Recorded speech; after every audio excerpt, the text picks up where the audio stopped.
It's like spinning. All right, we are live. Let's see. Anybody? Where is the chat? Anybody here? Anybody was waiting?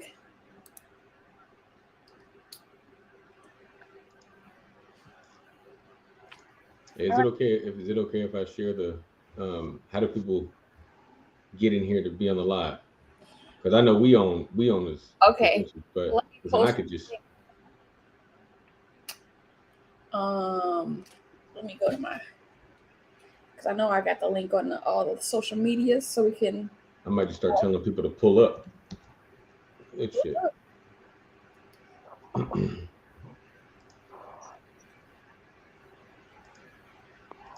No, I don't want to NFT profile on Twitter.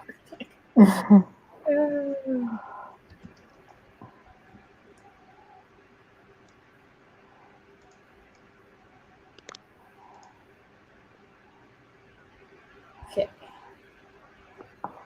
Actually,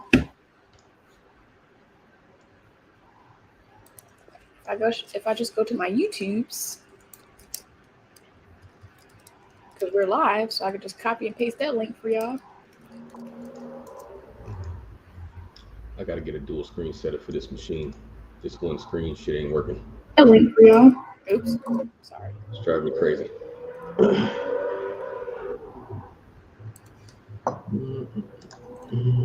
Okay, I'm posting the link in the private chat.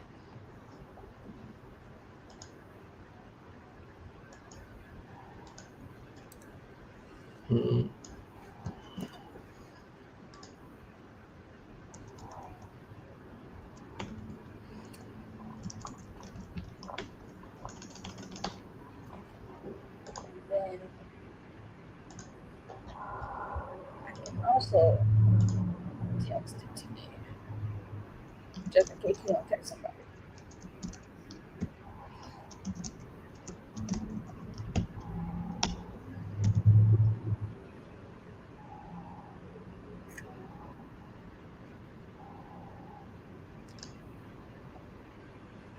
All right. So, I just want to get started. Welcome to everybody. This is BlkWmnAnimator presents Realizing Wakanda, Black Animation. And so this is a discussion about the ways we can build the Black animation community using our skills, knowledge, and even organizations and resources to create a real Wakanda. So again, the backstory, when I was president of the Urban League of Louisiana Young Professionals, actually before I became president, when I was in social and cultural care, I created an event where we would see Black Panther in that February. I like rented out a theater. I had people dress up like in either like African prints, kind of ballroom, like spiffy wear, or cosplay. And so we rent out a black-owned theater, hundreds of seats, sold out all the seats, and it was a great event. And I think the next year is when I created this discussion, where after seeing Black Panther, I was just like, what is our vibranium? Which is one of the questions, I believe. So I will not go into that now. But so I wanted to kind of create an in-depth discussion where it was just fascinating to me to look at Black Panther and be like, would that have been if colonization did not happen? Like, how far would we be without being backtracked in various spaces? So I want to get into the introductions and then get into the discussion. So we can go Gray, Darren, and then Jade. Uh, just your name, where you're from, and where you live, if that's different, and your profession. And then one question is, what are the talents you feel you offer Animation Wakanda? Which is, it could be like either your current talents or future talents you want to have. So again, name, where you're from, and where you live, profession, and then what are your talents you feel you offer Animation Wakanda? Dre. Oh, I got to go first, huh? He's gonna call me out. I thought you were going first. Damn it, my name is Andre Rodriguez. Most people call me Dre. Originally from Marysville, California, super small town north of Sacramento. Um, currently working at Pixar right now as a technical director in the sets departments. For anybody that doesn't know what a technical director is, I just model a bunch of stuff outside of the characters. Everything else outside of characters, that's me. I'm currently in Oakland, California right now. You might hear some strange sounds coming from the window right here. Don't trip. You know what I'm saying? I'm in the city, so things might be popping off out there. Let me see. What talents do I bring to the table? Obviously 3D modeling. Um, and I'm trying to matriculate into the writing space right now, working on a short and a couple other projects I'm writing personally. But I think outside of that, I also bring just a unique perspective since I come from uh, I learned I learned CG animation while I was incarcerated, so I was on that side of the tracks. We don't need to get into details. I was on that side of the tracks, and now I'm on this side. So I think I bring a unique perspective because I don't know a lot of people in the industry that kind of come from that kind of upbringing, that kind of past, and was able to turn tragedy into triumph. So I Right. think I bring a lot of skills with that. Jaren? Hi everybody, my name is Jen Merchant. Everybody calls me Jay. I am your friendly neighborhood illustrator, animator. I specialize in visual development for film, TV, and children's books. And I live surprisingly in Northwest Arkansas. Hi, I'm Jade Seaberry. I am the co-founder of Diverse Tunes along with my partner Monique Henry Hudson, and I'm born and raised in Queens, New York. I have my master's in integrated marketing and media from University of Hartford.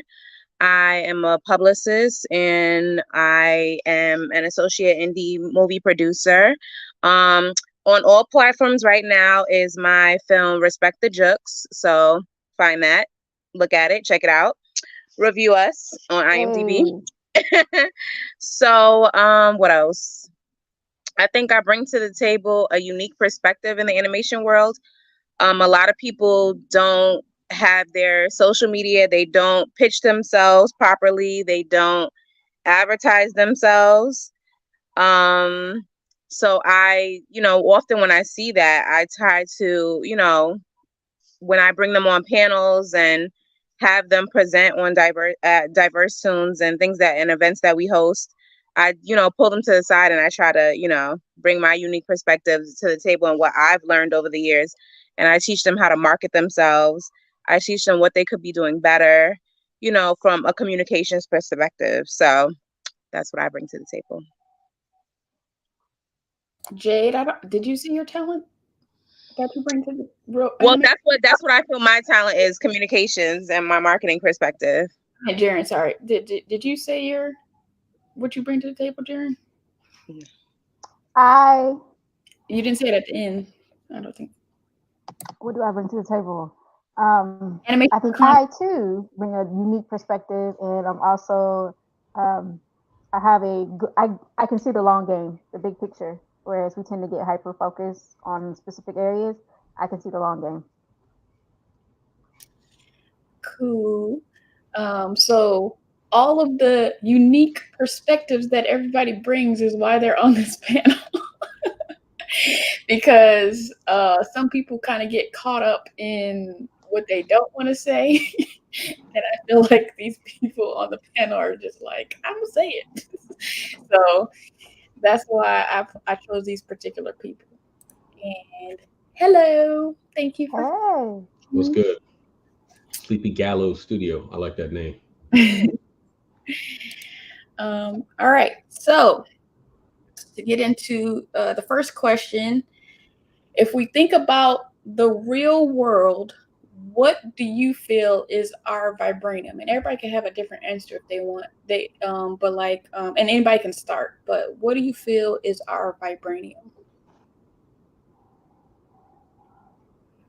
I would say it's our never ending ability to innovate. We are some of the most innovative people since the beginning of time. We're innovative and we are adaptable, if anything. Now, as far as a physical resource, I'm still debating on that. I would say That was some bouncing serious off. honesty.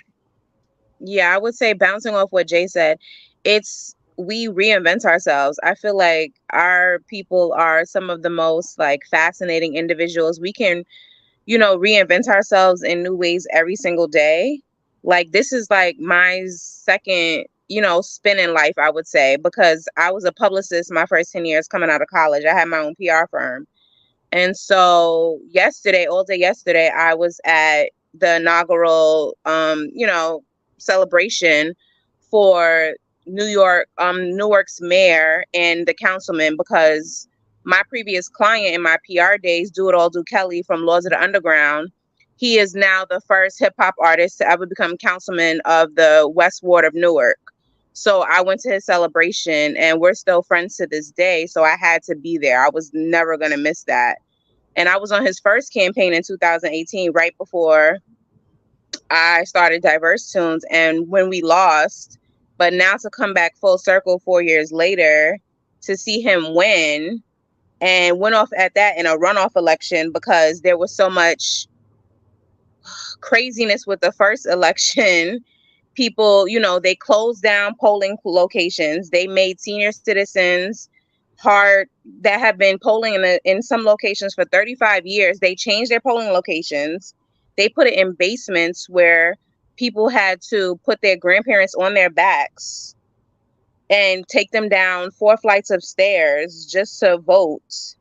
And they made it so hard for these people having to vote. But at the end of the day, he won, and that's what matters. But the mayor, spoke on that in his speech and was like, this is not right. We have to speak on these things. We have to speak on, these polling practices and what the Republicans tried to do, to make sure that these Democrats up here didn't win, but we still prevailed.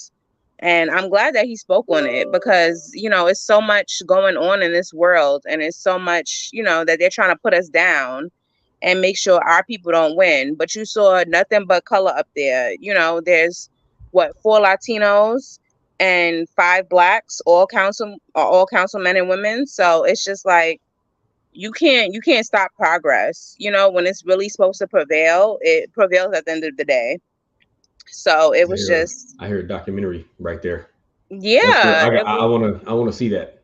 I it want to was see that just on Netflix or like, something. what are you doing? It was like, that was like one of the most powerful speeches. Like Mayor Ras Baraka, like in his 4th term, getting up there talking about, okay, we're all coming together and we have to do something better about, these practices when it comes to voting, and them trying to take our people down because they still prevailed. I remember, during the voting, they were like, okay, this is what we're going to do because they trying to take us out. But okay, so they called Lyft, they called Uber, they got them to do, free rides for the elderly in the community because they had to do something when they all of a sudden want to do the night before, they want to change polling locations. Like, who does that when you've been voting at the same place for 35 years? Like, The you devil can't is do busy. that. The devil is busy. Yeah, it's crazy. Makes me think of we all know about the glass ceiling, but then there's the glass cliff where um people, like particularly if you're in a leadership position or if you're coming into a company from outside, they'll give you an impossible task, like particularly people of color and women. And Yep. with like people of color, it's like, this is where we thrive. You're not actually Exactly. like we create everything out of like the lack. So Everything Exactly. is born out of struggle. yeah, it's actually not, you're not giving us It's another giving it. Tuesday for us. I Right. think that, and I Yep. think Fact. that's actually another facet to our vibranium, right? That we Mhm. can make it. We know how to make $1 out of 15 cents. Mhm. We do that shit in our sleep. Mhm. You know what I mean? Yeah. So, and I think just to answer your question, I think the vibranium is us. Because I done lost count. Oh, I done lost count of how many people I just ran into as far as just like in the black community. Mhm. That you know how you run into somebody and you just feel that energy. Like they can do great things if they just had a couple of resources. We're the vibranium. It's just that it's hard. It's hard. We don't mine ourselves. Right. We'll go and mine. We'll go and mine other people, right? We'll go and pull greatness out of other people in other communities, which we're good at. You know what I'm saying? That's what we do. We build, right? We're the creators of civilization. We don't do that for ourselves. So I think we need vibranium, man. You better start digging. Facts. Oh, that's on the t-shirt. I'm the vibranium. Damn right. I know I am. I'm precious. Ooh. That's real. By the way, I just want to say the way Deborah flipped the idea of Wakanda and bringing it into the animation industry, she gets props for that. God damn it. Much respect. Because I ain't gonna tell you what she wrote down for us to prep. I ain't gonna do that. That's her stuff. You know what I'm saying? That's her stuff. But the way she broke it down, though, I'm like, wait a minute. Okay. All right. So yeah, I am privileged to be up here with y'all, and you know what I'm saying, and looking at this outline and how she did it. It's wavy. Okay. Be jealous, y'all. Be jealous. All right. So the next question is, one of the concepts of Wakanda was to hide in plain sight. We compare it to the popular phrase, the revolution will not be televised. Is this concept important? Why or why not? This concept is detriment to us as a people. Man. If history has shown us anything, anytime we make our intentions known or we try to celebrate what we're doing before it's done, they will literally find a way to blow it up or they will burn it down. I think it's really important now in the era of social media, and like people feel like it's marketing and they're like getting the word out and they're celebrating themselves. Like, tell everybody what you're doing and what you have upcoming. I'm very much like, if you know me, you don't hear about it till it's done. I don't announce it. I won't say it. Everybody else will say it. I myself will not acknowledge it. I won't publish it till it's done. Word. And it's very important because it's not what do they say when they say like you're paranoid? It's not paranoia. Like, we have evidence that shows anytime we make our intentions known or we try to celebrate something too early, it goes under almost every time. So I feel like for us to get the most accomplished and get the farthest the quickest, they can't see us coming. I think so. One of my homeboys back in the day told me, success for some is to be known, success for others is never to be found out. And I think, you know, we're the latter. We gotta kind of move quiet for a while until we can have a proper foundation a foundation that can actually withstand some of the onslaught that we get constantly. You know what I'm saying? And you know, I think for us, as far as like how we do projects and things like that, a lot of times people say, hey, you know, you want to get your stuff out there and start to build this sort of a buzz. You know what I'm saying? But depending on what you're doing, yeah, you might want to keep it quiet because you want to have all your ducks in a row before you try to make a move, you know.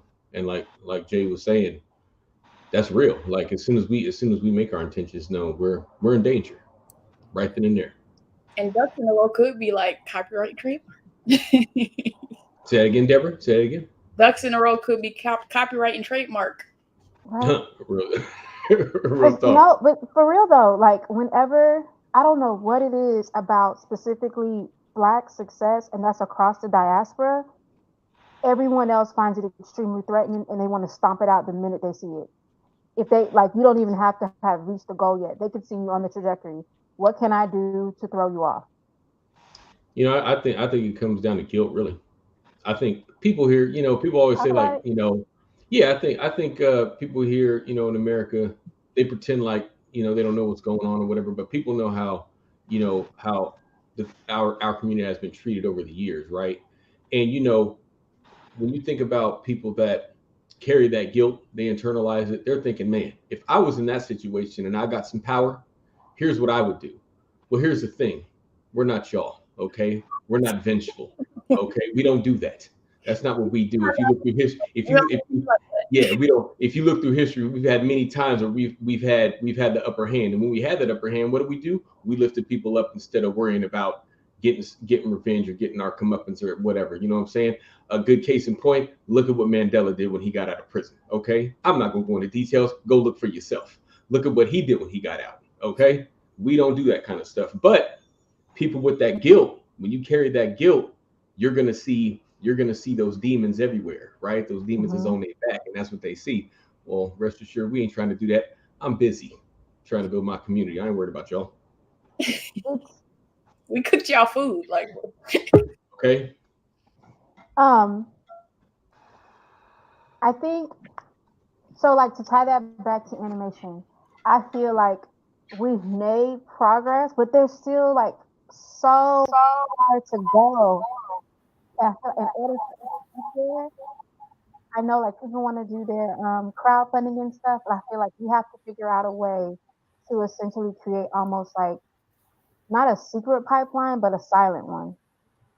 And we don't, nobody announces, nobody makes a move, nobody makes a noise until it's done. Because we see time and time again, anytime we create something, someone else goes and they either just flat out steal it or they make their mainstream version of it. And I feel like a lot of that can be curtailed when we move in silence, like the G spaghetti.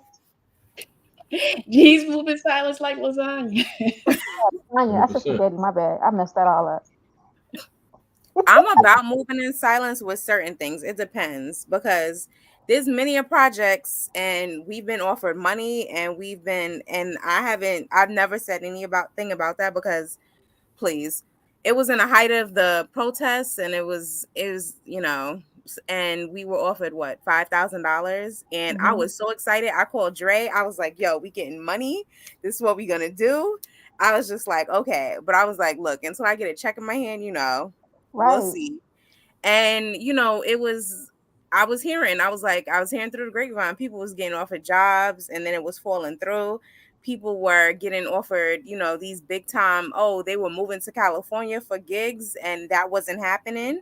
And then I was just like, okay. But no, we were having 3 months of conversations every week. We were planning out projects. We were planning out, this is the launch. We were going to have a scholarship program. We were going to have all of this. Diversity ain't as profitable as it was during the pandemic. Yeah. And I was like, wait a minute. What in the world? Am I in the Twilight Zone? Because then all of a sudden, it was just like crickets, because I was talking to their diversity and inclusion initiative program manager. I had her private cell phone. We were like kikiing because she's from Queens too. Everything, like I had her address. We was gonna hang out. All of this after the pandemic, like it was a thing. And one of the way they found out about us is because one of their animators is a girl who's been on our panel before. So, I'm messy, but I'm not that messy. I'm not going to air howl like that. So I was just like, really? Like, what's like, what? So I told Monique, I was like, yeah. I was like, I don't want to hear her. I don't want to see her. Like, she will never be on our panel again. Like, I'm done because I hold grudges. Do you feel like it's and that's what I mean by figuring out how to move in silent but do it throughout like the entire pipeline, because whenever we get resources or opportunities from outside resources, there's always some kind of caveat. Yeah. 100%. There's been times I've turned stuff down just because, the person that's presenting it to me they didn't smell right. You know what I mean? And there was opportunities there, for me. But then I'm like, okay, wait, but how can this turn into something that's an opportunity for me and my folks? You know what I'm saying? Right. Here's one example. Checking off a diversity box. Yeah, here's one example. A reporter got at me out the blue. You know what I'm saying? From a big publication. Asking me certain questions about certain studios I've worked at. You know what I mean? And I got on the phone and like, why am I going to talk to you, bro? What you doing for my community? You know what I mean? And he was like, then he said, what can I do? I said, okay, here's what you can do. And I gave him the list of people he can reach out to. I said, when you start talking to them and I see them on your platform and they're getting some numbers, you know what I'm saying, from your platform, then come back and talk to me. You know what I mean? Because you just ain't going to be coming up in here and thinking that we can have a conversation, we can sit down and have a conversation that's going to benefit you and it ain't going to benefit my community. Nah, we don't play chess like that. We don't do that. And I think that's where we have to, a lot of us need to kind of keep that kind of focus. We got to switch it from me to we.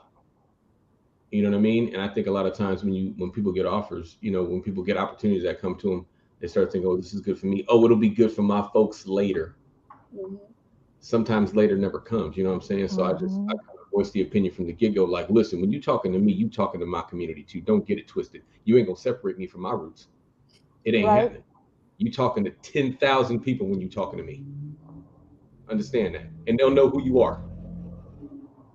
And that's why we need things like BlkWmnAnimator. We need people like Jade. We need people like Monique. Shout out to John Terrell over at the Color of Motion. Like, I gave him a list and he's been hitting each of y'all up one by one. He's just going, I'm like, dang, you really are like listening to what I told you. He is. And then I gave him a list and he's hitting them up too. Yep, checking them off. And I'm just like, we got to figure out how to do it ourselves, because anytime it sucks, because it's like you want to partner with allies and stuff, and a lot of people do have good intentions, but it's just like they go about it so wrong. It's like all that noise that was happening during the pandemic, so many agents was reaching out, so many studios was reaching out, and then here we are, and ain't much changed.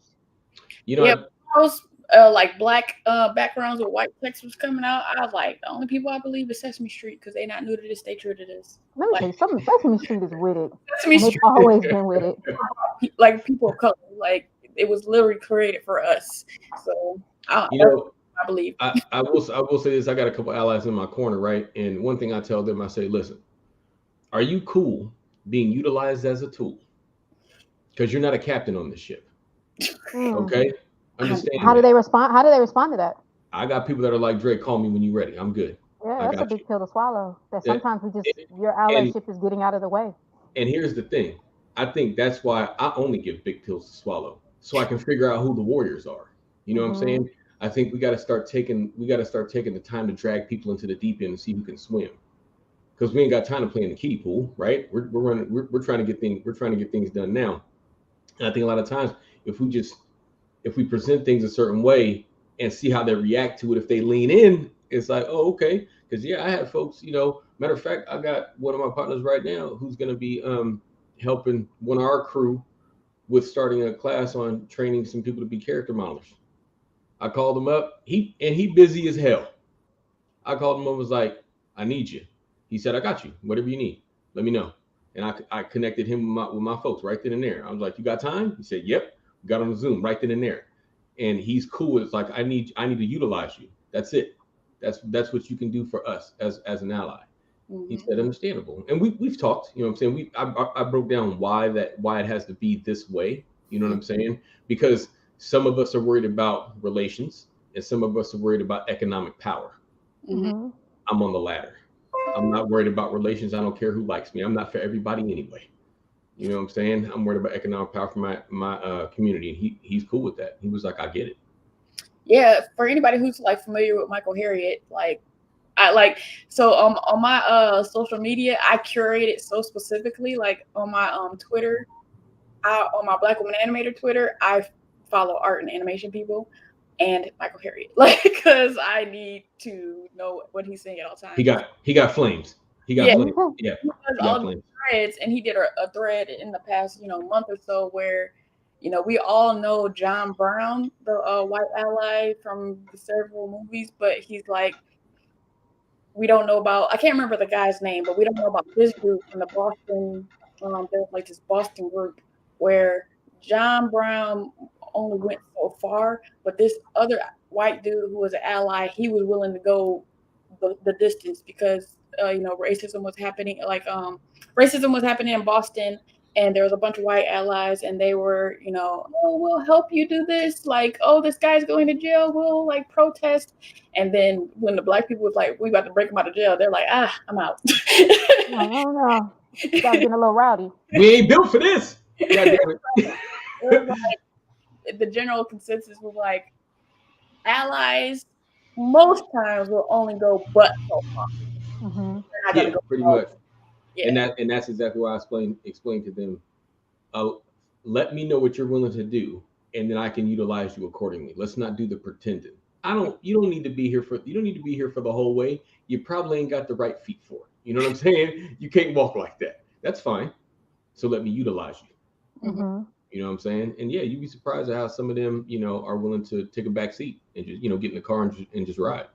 Because even in the Black community, after I saw the movie Selma, it was because I was also involved in the Urban Link movement at the same time. So I think we went to go see it together. And so it kind of opened my eyes to even more to the fact that everybody ain't Malcolm X and everybody ain't Martin Luther King. Like, real talk. if you watch the movie Selma, there was a lady cooking the food for them, or a person who kept MLK laughing. Like, everybody isn't meant to be the leader or the person in the trenches, even in our community. Like, you can do your own part, and you just got to figure out what that is for you. Right. Maybe maybe that is figuring out how to be a recruiter, figuring out how to teach, help a lot of, because we try to do a lot of work in getting students from HBCUs into these mainstream jobs, and the biggest feedback they always get is, well, they don't have the training. Okay, you're going to train them? You're going to provide the resources to train them? This is a very, very specific niche. Like, animation is a very, very specific niche. Yeah. Not everybody got thousands and thousands and thousands of dollars to figure something out. And there's only so much you can do on a YouTube university. Sometimes you need an industry vet telling you this is how they're telling you how to do this in class, but this is how you actually going to do this when you're in the field. Thank you. Real talk. Yeah. We can't all be artists. We can't all be creative. Some of us got to be the admin. Some of us got to be the person that's working for the executive and pushing other artists in front of them. Hey, have you seen this person? Look at this portfolio. Look at this person's writing. Helping people get in the screenwriting room. That's how we avoid a lot of stuff. We can't all. And I think a lot of people think about being the tip of the spear, right? Mm-hmm. If you break the tip off of a spear, it's still useful. The spear is still useful. That whole spear is necessary. You don't have to be the tip of the spear. Okay, you can be part of the shaft. You know what I'm saying? You can be part of the twine that holds that spearhead onto the shaft. You don't have to be the tip of the spear. When Jade calls me to do something for Diverse Tunes, I just do it.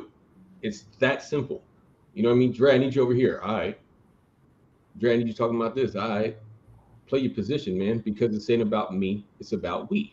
Because even when, like, I feel like sometimes when people approach us about stuff, it's like you're coming under the guys that you think we're stupid, and we're not stupid. Like, so, like, I did a video years ago on this channel about like the women in animation, like Annenberg study, and it's just like I can read and see you're not really trying to solve the problem, because if you are trying to get to people in college or who are at a studio and creating like these groups of like different factions of people of color, that's too late. If you're trying to get diversity, you need to go to elementary, middle school, high school. Thank you. Like, I say that all the time. We need to get to them younger. You about to put a battery in Jay's back. She about the kids, man. Oh my God, you don't understand.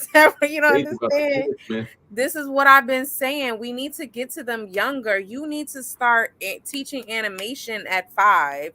This is when they're first playing these video games. This is when they're glued to this tablet. Like, my godson, oh my God, you cannot get this freaking, this Nintendo Switch. You can't get this thing out of his hand.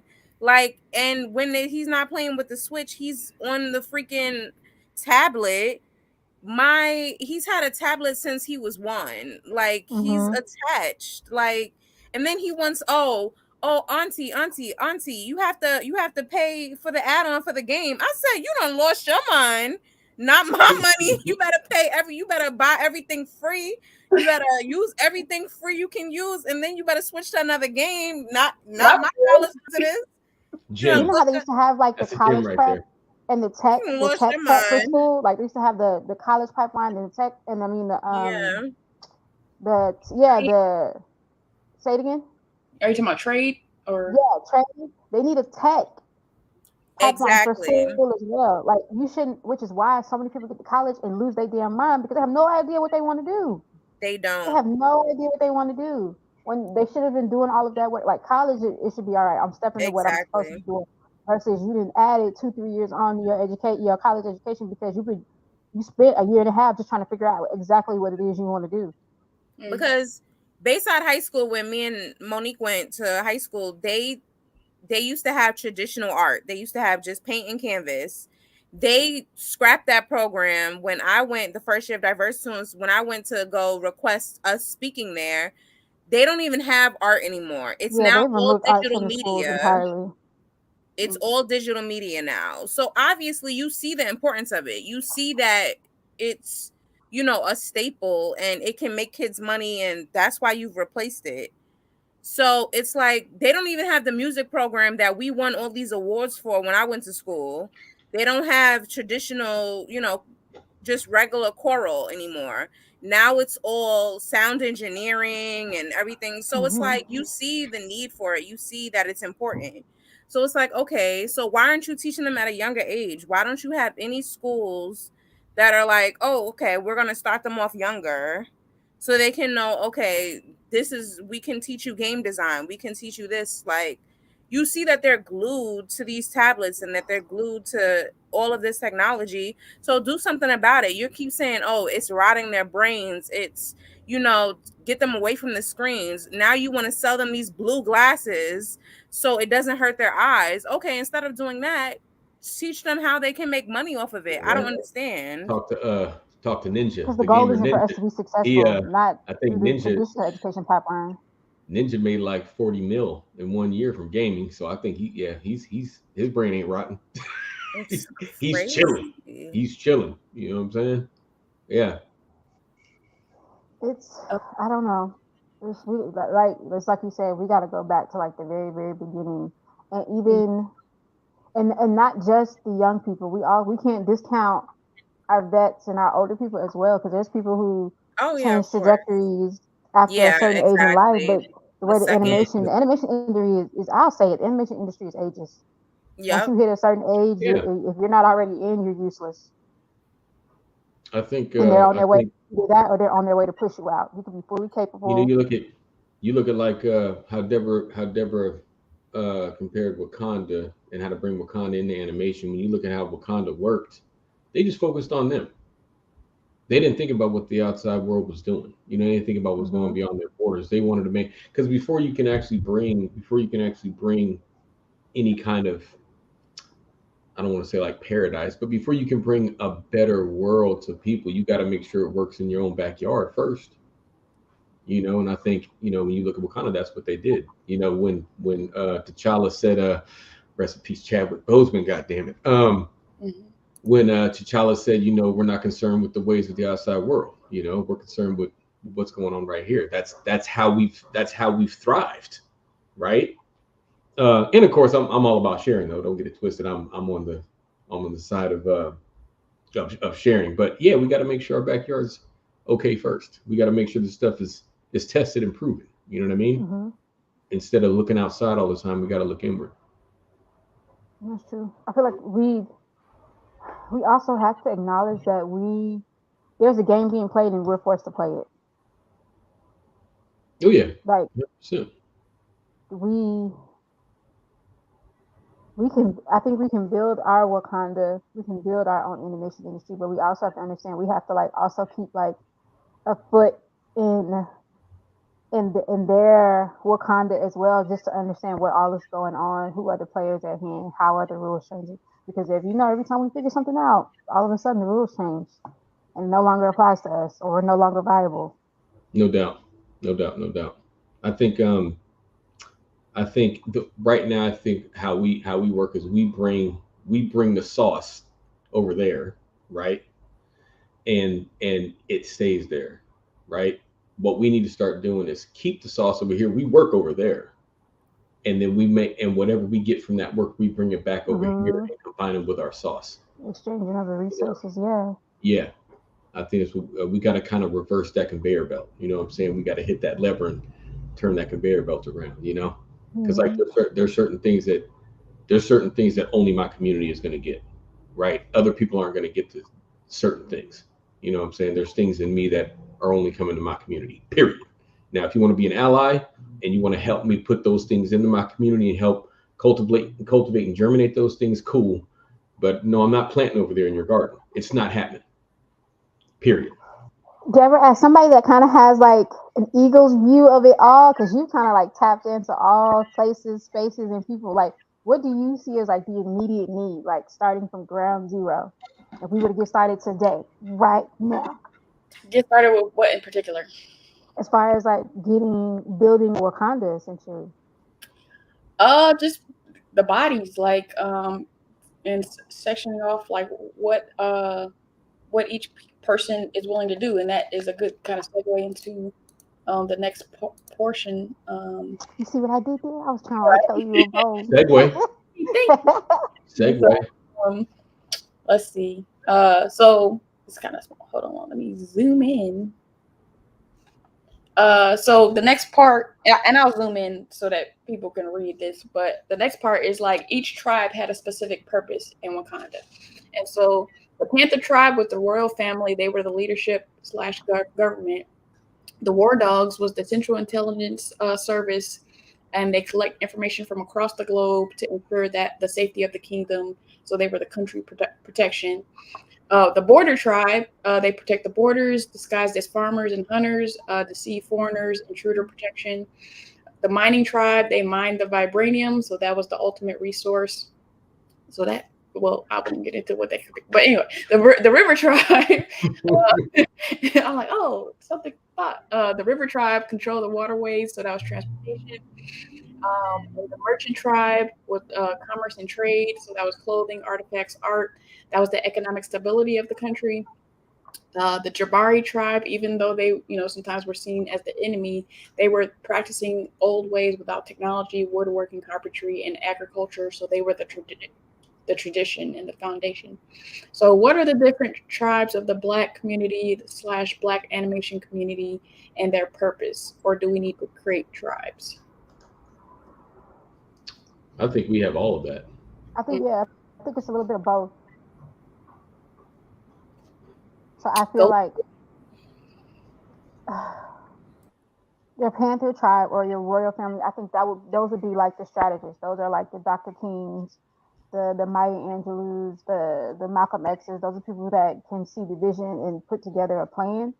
Your war dogs, those are like your people that work in HR. So like if you're in the animation industry and you're in HR, you need to be gathering the information, honestly sending it back to your people, letting them know like, okay, we hire a bunch of storyboard artists, but right now, if you're really trying to get in, you need to learn how to 3D model. That's where we're having the biggest gap right now. This is where you can get in and figure out how to move into like another direction. Like that's what we need. And also, stop not telling these kids what they need to work on. Like tell them you didn't get this job because this is what you need to work on. This is your pitfall. Go work on it and come back. Versus just leaving them in the dark and they have no idea how to improve or if they need to improve. Or let them know like this is a numbers game and right now we met our numbers. We need those people. Border tribe. Who would y'all say border tribe would be? Like if y'all were to look in the pipeline. You're right. Huh? Who would the? I think just first an overview of what I was of what Deborah broke down. I think we already have all this. Mm-hmm. The one thing we don't have in our community, by and large, is the realization that we're worth the effort. We all when it comes to so I try my best to when somebody wants to come talk to me and wants to offer or they want any knowledge or insight that I have in the industry, you know what I'm saying? I just say yeah. You know what I mean? When I go to talks, I give out my like personal email, and that makes things messy for me. But am I trying to help or not? Right? When you're trying to help, things are going to get messy, right? You got to get it out the mud. And I think a lot of times we need to look within ourselves and say, damn, I really don't think my community is worth the effort because I got time, you know what I'm saying? I can take some time from over here, what I'm doing, whatever that is, and I can just easily put it over here, So I think that's the one thing we're missing. I think we have all this stuff on this list. One thing we're missing is that we don't think we're worth the effort, right? So, but as far as like when you talk about the border tribe, I think we have a few of them on this call right now. Like you think about Deborah with the BlkWmnAnimator, right? She's one of the people that's deciding who's coming into her platform and who she's going to connect to who, right? So, talk to the folks listening. So she's the one that's like, she's got to kind of vet these people. You know what I mean? Before she connects them to somebody else, and she's serious about her vetting. Don't come playing with her. She ain't playing. Another person is Jade in Diverse Tunes. Same thing. When they think about doing work with somebody, Jade's definitely going to vet. She's going to listen real close to what you got to say. She's going to see how you moving. You know what I mean? So I think y'all are like some of the Borders tribe in a way, you know. And then when it comes to the actual industry, I started in facilities, right? I started in facilities and worked my way up to an artist position. So I've done different facets of the pipe. I've been in different facets of the pipeline.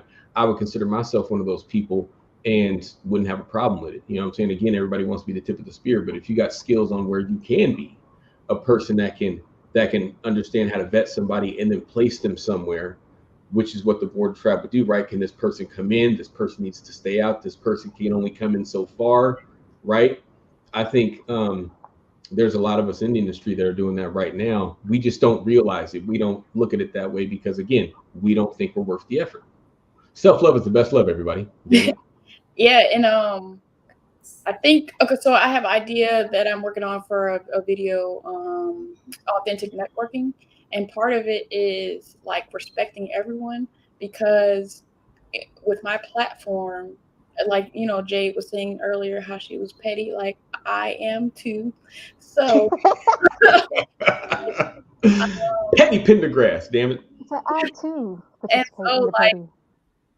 people, you can tell the various people who I reached out to be on my platform, and you can tell how they don't think I am worthy to have their time. And so I will remember that. And you never be on my platform. But anyway, so You'll be because like, all right, so I can have your list. right, yes, before I go to sleep. But anyway, and it's short right now, so that's cool. But like going to that, you know, photo shoot that was publicized on Variety, and having Ron Husband, the first Black animator, because, you know, Floyd Norman was the first Black storyboard artist. Ron Husband was first Black animator. Knowledge. But bars. because, you know, the laymen don't know the difference. But Right. Shout out to Ron. yeah, so like Ron Husband, like seeing me and be like, go on her platform. And this is Ron Husband. But then there's other people who are just like, yeah, I get. I'll tell you when I have time to be on your platform, and that was 2 years ago. Like, okay, I got you. And so it doesn't matter how famous somebody is in the animation community or how seasoned they are. There's different types of personalities that can determine, like, oh, I see what she's doing, or I want to be on this platform because it's important for other people to see me, and not being, whether it's narcissistic or having this ego where I'm too small for them. And then fast forward, when I get bigger, then they're gonna circle back and it's gonna be like, I'll put you on the list. And the list they on don't exist. Damn. God damn it. They in the freezer, huh? They in the freezer? That list is in the freezer. Right. So because like, even when you go interview at places, not necessarily in the animation industry, but in all industries, like they will interview, or like not interview, but they will talk to the secretary or even the janitor and be like, how did they treat you? Because for some people, it's not important how you treat the people you're going to be working with. It's how you treat the people who you think are not important. Mm-hmm. Because everybody is, when you think about it. Exactly. 100%. I want to put this on the screen. Eric, that goes back to Deborah, what you were saying earlier, all your skin folk and kinfolk. 100%. That's real. And are you able to recognize that when you see it? Woo! And I think you know what? And I think you can only properly recognize that when you understand yourself. Evaluate yourself and see where you at, see where you stand. Because here's the thing: if you don't want to stand in the, that's cool. You don't want to be in the community. You know what I'm saying? You might have a moment where you think you got it made, and you think that, you know what I'm saying, you transcended your blackness, which why would you want to? But whatever. But you got to figure out where you stand first, then decide. You know what I'm saying? Because I know me, I don't want to be at the top by myself. I want to see my folks with me. If the top is lonely, I don't want to be there. Right. So Eric said, as an older artist, it sometimes feel like you don't have a space because it feels like you've been aged out of the industry as a beginner. Mm-hmm. It's hard to know do we fit in or where to focus. And even the very first edited video on my channel is diversity in animation, and I wasn't even talking about ethnicity. I was talking about even if you like it as a hobby or teaching people from 5 to 60 how to do animation, and not just thinking of it as this age group of people are deemed worthy of being practitioners of animation. Mm-hmm. 100%. Yeah, I think if I've worked at three of the. I hate talking like this because it sounds like I'm trying to. Anyway, I've worked at like Talk three of the. your stuff. I worked at three of the top studios in the industry, right? And a lot of times, Jay, you see those kind of attitudes where, you know, fortunately for me, I had people that believed in me. You know what I mean? Have no idea why it was different for me than other people. Who knows? But yeah, I've seen people that get looked at. They get kind of stuck. They get pigeonholed in one spot. And I think for to Eric's question, I think you have to go where you're celebrated, not tolerated. If Mm-hmm. it ain't working for you over here, you know what I'm saying? Keep moving and trying to find a community that's going to be supportive to you. Don't worry about who's saying you ain't good enough. Find somebody that says, you know what, let me help you get better. Mm-hmm. Right? They're not going to sit there and just give you a final judgment. They're going to look at what you have and then try to build on that. Right? So there's people that'll do that, and there's people that'll just shut you out. Just find like there's people that ain't got no time for me. I'm cool with that. I love me enough. I'll go find the people that support me. So and that in and of itself is going to take effort. You know what I mean? It's not like you're just gonna run into those people. Dave Chappelle said he creates experiences for himself. He tries to manufacture the moments that bring him these kind of like these aha moments that he has in his life. You got to do the same thing. Start to search out different communities and start to kind of put your work out there too. You know what I mean? You can't be the man in the arena and the man in the bleachers. You got to choose one. You got to put your work out there, and you got to start kind of taking the lumps, because there's going to be lumps. You're going to get scraped just like everybody else Mm-hmm. does. You got to start putting your work out there and get a dialogue started, because you will find somebody. I mean, hell, you found me. You can email me and I'll look at your work. You know what I'm saying? And I'll give you critique, and if I can help you get better, I will. So you found one right here. You just got to keep trying to find those people.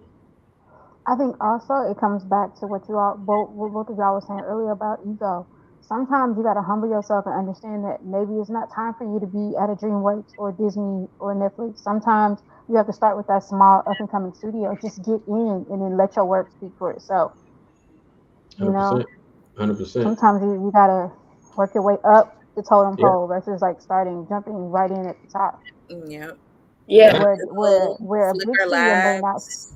and Yeah, I some of Yes, think the where a smaller big studio may not studios. see your value, a smaller studio might be willing to take you on and help you sharpen up your skills and provide you access to the courses and the people that can help you like get to that next level. It's just are you understand that this is a very, very hard working industry. You finna work. And a yeah. lot of the time the payoff doesn't match the work that you're putting in it. And that goes back to is this what you really, really want to do? Because Um, this ain't for the weak. let me add this too. I stick close to this saying: if you fall in love with the fight, you can't lose, right? Mm, So whether I work at a studio or not, I'm going to do art because I'm an artist. That's what I am. I don't art isn't something what I do. It's not on me. It's in me, right? Fall in love with the process of learning new things and getting better with your craft because you want to be a better artist. This has nothing to do with work. This has nothing to do with working at a studio or selling a movie to a studio or whatever the hell you're trying to do. It's just about being a better you. Do that. I think everything else comes with that. yeah, and as far as because I don't know how old Eric is, but even for me, of like getting my first job in the industry, over 10 years ago, and then I moved to LA, and I'm like trying to re-break into the industry. I'm in my 30s, and I was worried because I'm like I'm willing to be a production coordinator, but I'm like my analytical self is like are people typically in their 20s like getting these jobs? If I'm applying to this job through the machine of all the little things you got to fill out online. Like, are they going to think I want to do this job and all this stuff? So I was like, thinking all these things. What got me a job was my network, because quiet as it's kept, I feel like I'm maybe going to do a video about the truth of like since I moved to LA and like all the stuff I was dealing with. As far as like not like I still don't have a finished demo reel, even though I had plenty of time. But part of it was that I was applying to all these jobs and I just stopped. Like I was just like, so all the interviews that I had, or most of the interviews that I had, most all were people who reached out to me on LinkedIn. And so the way I got this job was a friend of a friend.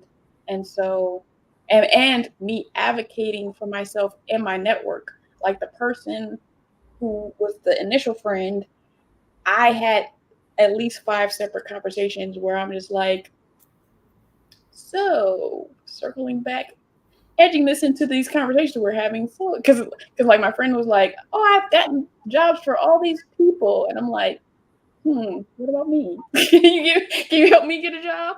And so after that was just like telling people, like, and it was like, I don't even know if he realized I was advocating for myself to him. I just was like constantly bringing up conversations in which I was just like, so yeah, I'm willing to do anything. I know I'm a 3D artist, but I'm willing to work in production. Like, like if you could find somebody who's willing to like help hire me, like just constantly like not making it obvious, but I'm just like, again, like you other people jobs. Like I ain't gonna lie, I make it obvious. when I got the PDI and I started in facilities, I walked right up to the modeling department. I said, hey y'all, you gonna see a lot of me because I'm gonna be one of the team members in a little while. So just get used to seeing me up here. I'm just gonna be here, and that's just what you got to deal with. They were like, wow, we like his moxie. He ain't playing. Matter of fact, when I went out to lunch with him one time, I went out to lunch with the modelers one time, and I wasn't a modeler yet. I wasn't on the team, and somebody says, "Oh, you want to be an artist?" I said, "No, I was born an artist. I want to be on the roster."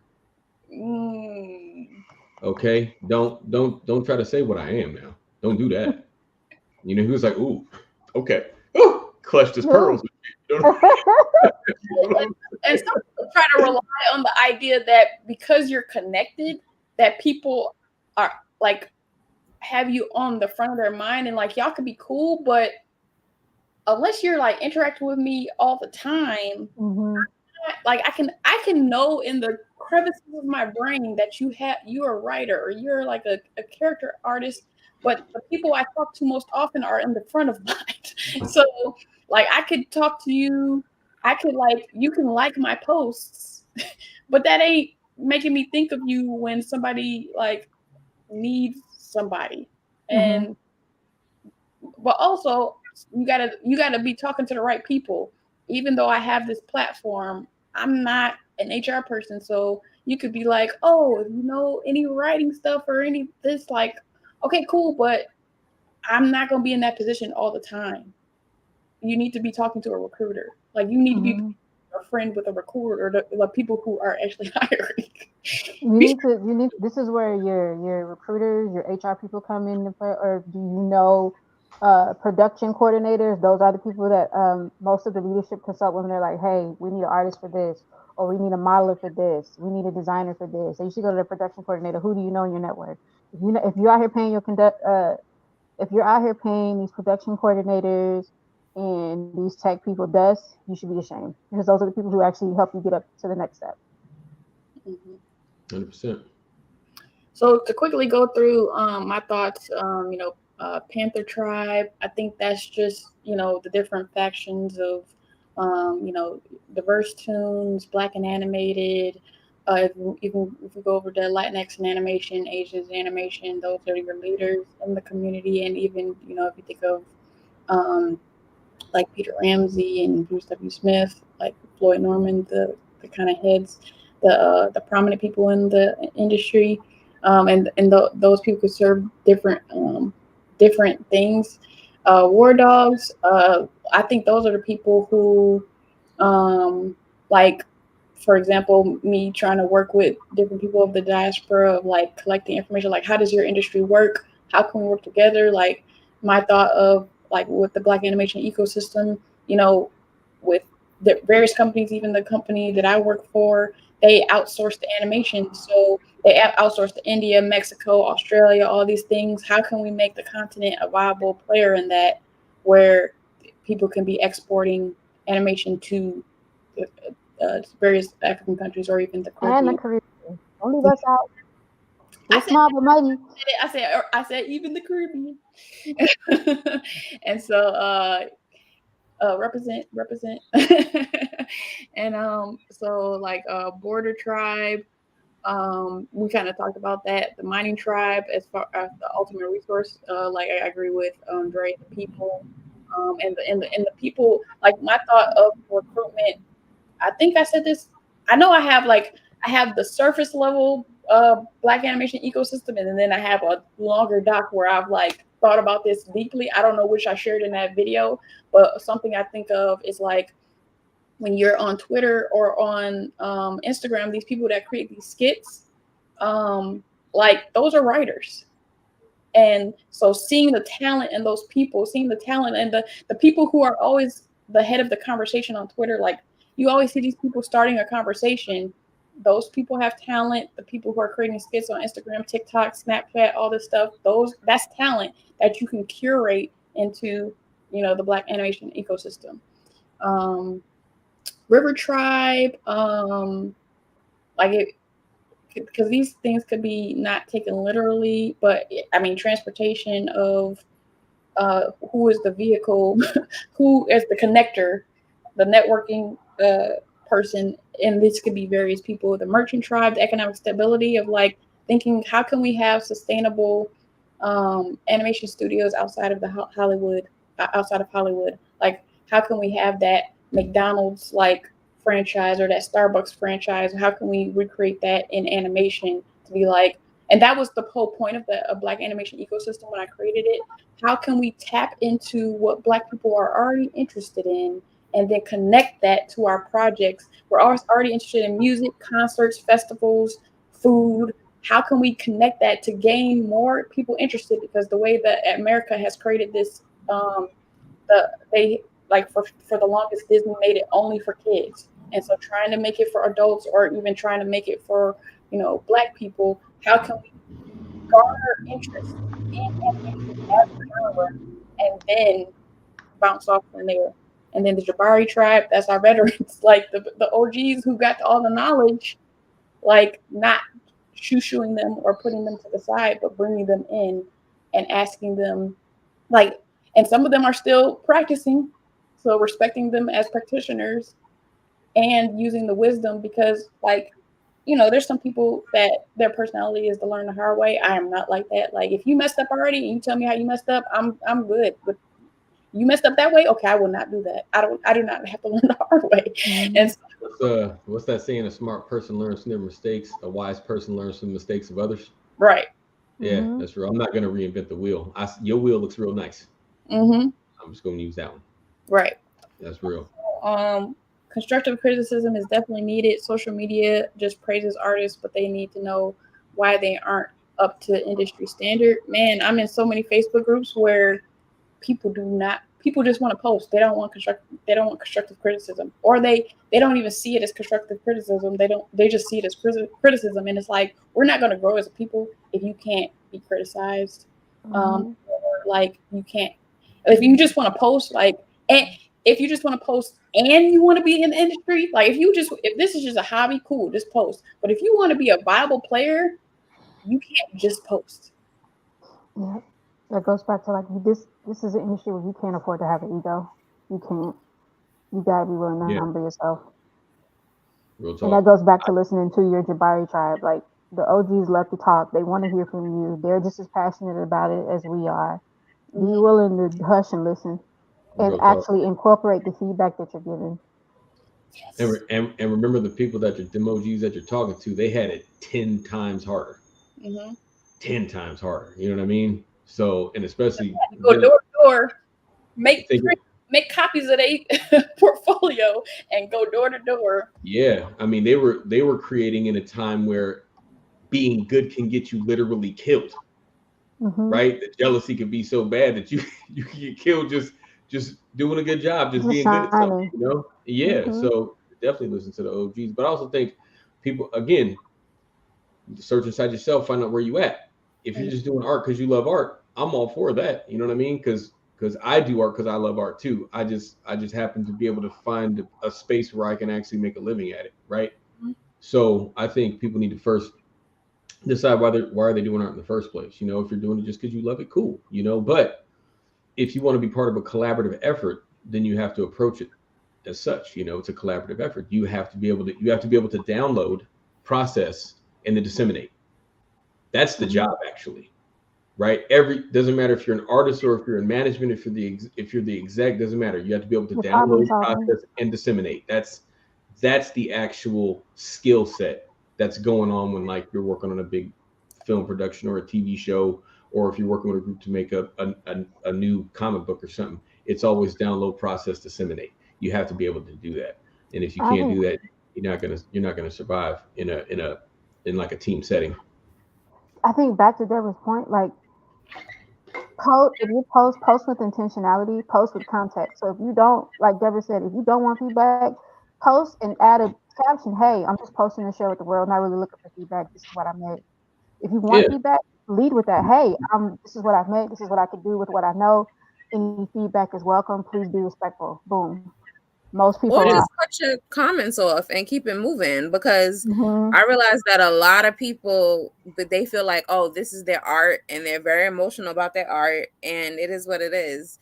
And that's fine. If you want to be emotional about your art and you just want to post your art, like, this is your own little personal portfolio that you want to, you know, your social media page, so you feel like this is your little portfolio book, and you just post into post, and this is your own little scrapbook, your own little collection, then that's fine. Because a lot of people are in their feelings, and it is what it is. I had a client, like, 7 years ago, and she used to post, and, you know, I'm her publicist, so I had to curate everything. And she would, anytime anybody would say anything, she was a photographer, she would be all up in her feelings, and she would be like, oh, delete it. And I'm like, look, how about you just not look? Because I'm the one doing all the work. So how about you just not look and just keep it moving? You cannot delete. I was like, first of all, it's not even that bad. Second of all, you need to just relax. I was like, it's also good to see, like, your progression, to see where you started and where you are now, and where you, like, kind of like dipped and dabbled, and you tried something different. Getting scraped is part of the process. That's it. You're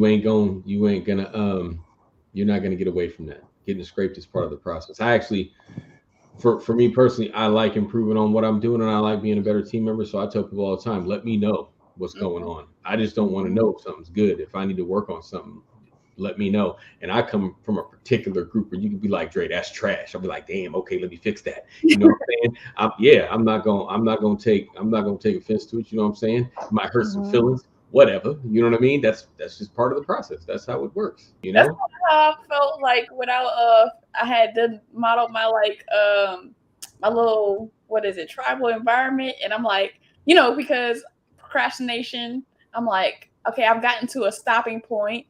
Let me show, like, some people, and then, like, y'all was like, oh yeah, so this is what you could do, like, you take it as a ZBrush. I'm like, I'm not done, like, what? Like, I just. What? So, but I did it. I'm like, okay, let me take this as a ZBrush, add some, like, but it was just like, I felt so accomplished, and then it was like, okay, this is what you can do now. Like, what? I gotta keep. That's what I like. I like that kind of, when somebody looks at my stuff and I'm like, okay. I remember I sent my work to an artist that he was working at Blizzard at the time. And this dude's no joke. His stuff is crazy. And I said, bruh, I want a real critique. You know, I don't need to know my stuff looks good. You know, I need to know what to improve on. And he said, are you sure? Just by him saying, are you sure? I could see that he's dealt with sensitive cats before. I'm like, bro, I'm not one of the sensitive dudes. I'm trying to get better. Right. He sent me paragraphs. He sent me, and I saved it. Because I go back to that email all the time, just to remember, like, okay, there's always another level. There's always another level. Again, fall in love with the fight. You can't lose. Right. I might get scraped today. You'll see me tomorrow again, and we gonna do this again, and we gonna do this every day after that until I get to the point where you like, oh, you got it. Okay, and now it's on to the next. Now it's on to the next fight after that.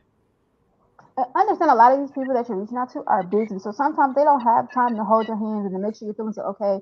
It may seem mean, but really they're just like, let me hurry up and give you these details so you can go work on it and come back. Like, y'all know August. Like, I hit up August and I was like, hey, I need some feedback on some stuff I'm working on, and they were like, boom, this sucks. You know, you could do better. You cutting corners here. You start over, and I was like, okay. And in 24 hours, they had new work for me. They were like, "This is what I'm talking about. This is how you get stuff done." August will flame you if you ask August for will it. let you know what it is. They're not gonna hold your Yeah, hand. This is what it is. 100%. Especially if they know you could do better, 100%. they'll call you out on it. Yep, 100%.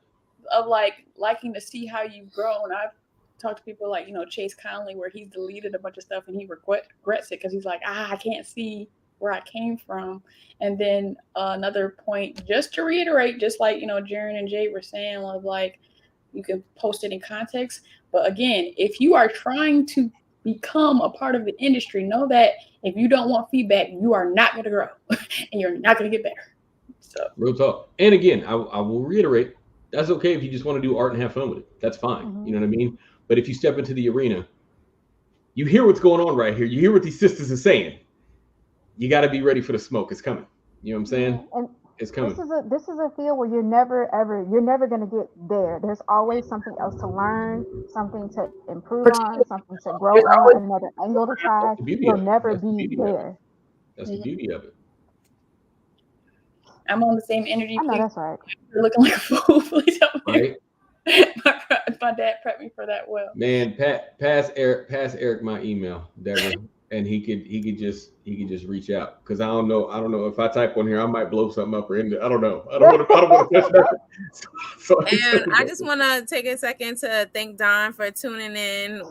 We were talking about Don earlier about how he interviewed, and Jay gave him a list and I gave him a list, and he's been hitting up the list. So yeah, we want to thank Don for being in the building and for interviewing us previously. So 100%. Shout out to Don. Great person. A little bit of Wakanda right there. A little bit of Wakanda brother, right? There was some border tribe going on there. A little bit of the mining tribe was happening, right? Yeah.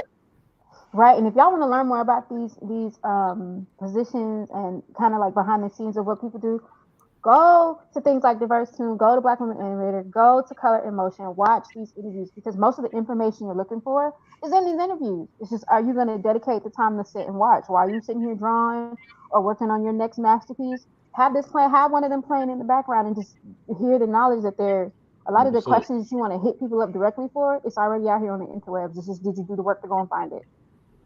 And to add to what Jay just said, also when you go check out those pages, bring people with you. Mm-hmm. Hey, BlkWmnAnimator's got something popping off. I want all y'all to come with me and let's go tune in real quick. Hey, Diverse Tune's got something going on. Why don't we all just go and we just all me and all my folks, 20 of us just going drop in all at once. That's how you do it. That's how we start to build. Me to we. And Dre is a good person. Don is a good person, but Jaren knows when we did that Black Women in Animation video, the whole, not the whole point, but one of the points we wanted to bring up is how in the Black community, it was Black Women in Animation. In the Black art community, dudes be propping each other up so much and don't be propping up Black women. So since I was not able to say it, we all forgot to say it on that video, I'm gonna say it on this video. Understand your unconscious bias and step outside of it. Dre don't got that problem, Don don't got that problem, but y'all in each other comments uplifted people. So I know y'all can do it. Think about Black women. I've been on Discord chats where they're like, oh man, I don't know any Black women in animation. Did you Google Black women in animation? Because why are you this year's old and you don't know? This year's I will say this to the dudes out there that are like that. Y'all are weirdos. You're not cut from my cloth. You need to change your clothes. I'm not gonna be around cats like that. That's weird. That is very strange. And some of them aren't doing it on purpose, but I just want to put it out there so you could like, Sometimes it's an afterthought. They don't even think about it. if you are accidentally doing this, where you don't acknowledge Black women Minute. art education at I will say this. I'll say this. That's true. Some of them don't know, but Brother Nuri Muhammad from the Nation of Islam says a lot of y'all are lazy learners, and that's real. Stop being lazy. Start being active in trying to find your blind spots and getting rid of them. You know what I mean? We are happy to provide, Eric. That is the point of like all my YouTube lives, is to like, you know, just get a consensus and your knowledge and brainstorm some things. So for the next part, I don't mean to, that's a copy and paste. Sorry, let me take out the no. I'm just like, You don't see it on the screen. I only see the tribes on the screen. So okay. yeah, I only see the tribes. That's it. All right. So as far as these tribes, Wakanda. So I broke down this, like Wakanda offers a wealth of resources to Black animation professionals and trains them to become leaders of the city. T'Challa provide our people with resources to help them be successful and build leaders. Killmonger ensure that nobody is forgotten and that all people have a way they can be a part of the community, showcasing the multiple forms of Blackness throughout the diaspora. Shuri used technology to diversify the ways animation is done and interact with thought leaders. Dora Milaje provide a protective, safe environment for animation professionals to become their best selves and grow. Nakia go out into the community and build up our community. Mbaku allow people to challenge us, help us uphold high standards and be a part of the solution. And Zuri reach out to and connect with the veteran animation professionals and use their knowledge and wisdom to help us be successful practitioners of our craft. So something I do want to say before we even get into that, I just want to say, man, Killmonger, listen, that was like the best antagonist. I felt so many different things watching Killmonger. It was just, I was like, yes. Then I said, wait, play it, don't do that. I like that though. Hold on, back up. I felt was there. yeah, every was like that's how I feel. That's exactly how I feel. Y'all know he killing his own people, right? Like I'm just like, but like some of the shit he said and his ideas, I was like, yeah, right. Know? Like when he was talking with T'Challa, you know, there was certain things I was like, T'Challa, you wrong. You missing the message, T'Challa. Then I was like, Killmonger, back up, wait a minute, pump the brakes. That was too much. You wait. Yeah, that was like that antagonist, man. This Killmonger, because like for me, Killmonger, I was like, yes, but still, like he's willing to kill his own people to get to his end. So I don't like that part. Yeah. See, my thing is like what Jay said, right? All skin folk ain't your kinfolk. I'm the type of person that'll cut off the arm to save the body quick. That's me all day. You know what I mean? Because best believe when I see doing it, it was ego. It wasn't like 100%. That's why I was so conflicted. That's why because I'm like, I feel what he's saying, but the way he's going about it is just wrong. That's like the wrong way. I just want to give a shout out to whoever wrote Killmonger. The way they wrote him was that was good because that's what it. I think that's what an antagonist is supposed to do, right? It's supposed to make you feel all those things. The hero is the hero, right? You're like, oh yeah, cool. But an antagonist is supposed to make you feel conflicted, I think, right? It shouldn't just be like the bad guy and the good guy. That's very two-dimensional. I don't like that. So shout out to whoever wrote Killmonger, whoever came up with that idea. So something I did want to put on wax about like at least the second portion of the Killmonger part of like showcasing the multiple forms of Blackness through the diaspora. Like I be on all the social medias and I see the way various Black people across the diaspora speak, and I just want to like for anybody who thinks a certain way, I kind of want to get this thought out of my head of like, because some people think Black Americans people think of Americans as arrogant, arrogant country, arrogant people, but not everything we do is like in a form of arrogant. It's just that we are existing in our own world and we are not thinking of other people, but it's because we as Black Americans are on survival mode. It's not because we're purposely like thwarting anybody in the Caribbean or in African countries. So the idea that I've seen people say like Black Americans think they own like the Blackness, and it's like, no, we don't. That's all we got. Like, like, luckily, like people who've gone to Caribbean islands, they can be proud of their country. People who come from like African countries, even though they went through colonization, they still have their names. Like Deborah Anderson is not a cultural name. I can like me looking up my history is based on the slave masters keeping excellent records. And then, depending on if they burned like the White House or burned this city is whether or not my records are there.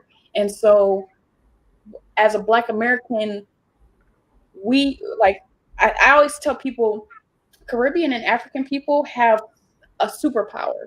They come from countries where from the rooter to the tutor, from the prince to the pauper, everybody looks like them. Even if they went through colonization, everybody looks like them. And that is a superpower when you come to America. So even if you come to America poor, you don't have this mental prison that Black Americans have. So for Black Americans who are coming from slavery, our great grandfather was told that he ain't shit, slavery. Our grandfather and our father was told he ain't shit, a civil rights movement, Jim Crow. We told we ain't shit, school to prison pipeline, stop and frisk, all this stuff. So for people to call Black Americans lazy and not realize the history of why things are like they are, and not see the brilliance of being able to be told we ain't shit through since the beginning of time in this country and then still succeed, we doing a damn thing. We're not lazy. A lot of things that we've done have been destroyed, which is why the like protection, the border tribe concept or moving in silence is important, because when we were out there, it was destroyed. There are so many times that Black people had, like after slavery Reconstruction, there's so many times where Black Americans have succeeded and it's been destroyed by either the government or white people.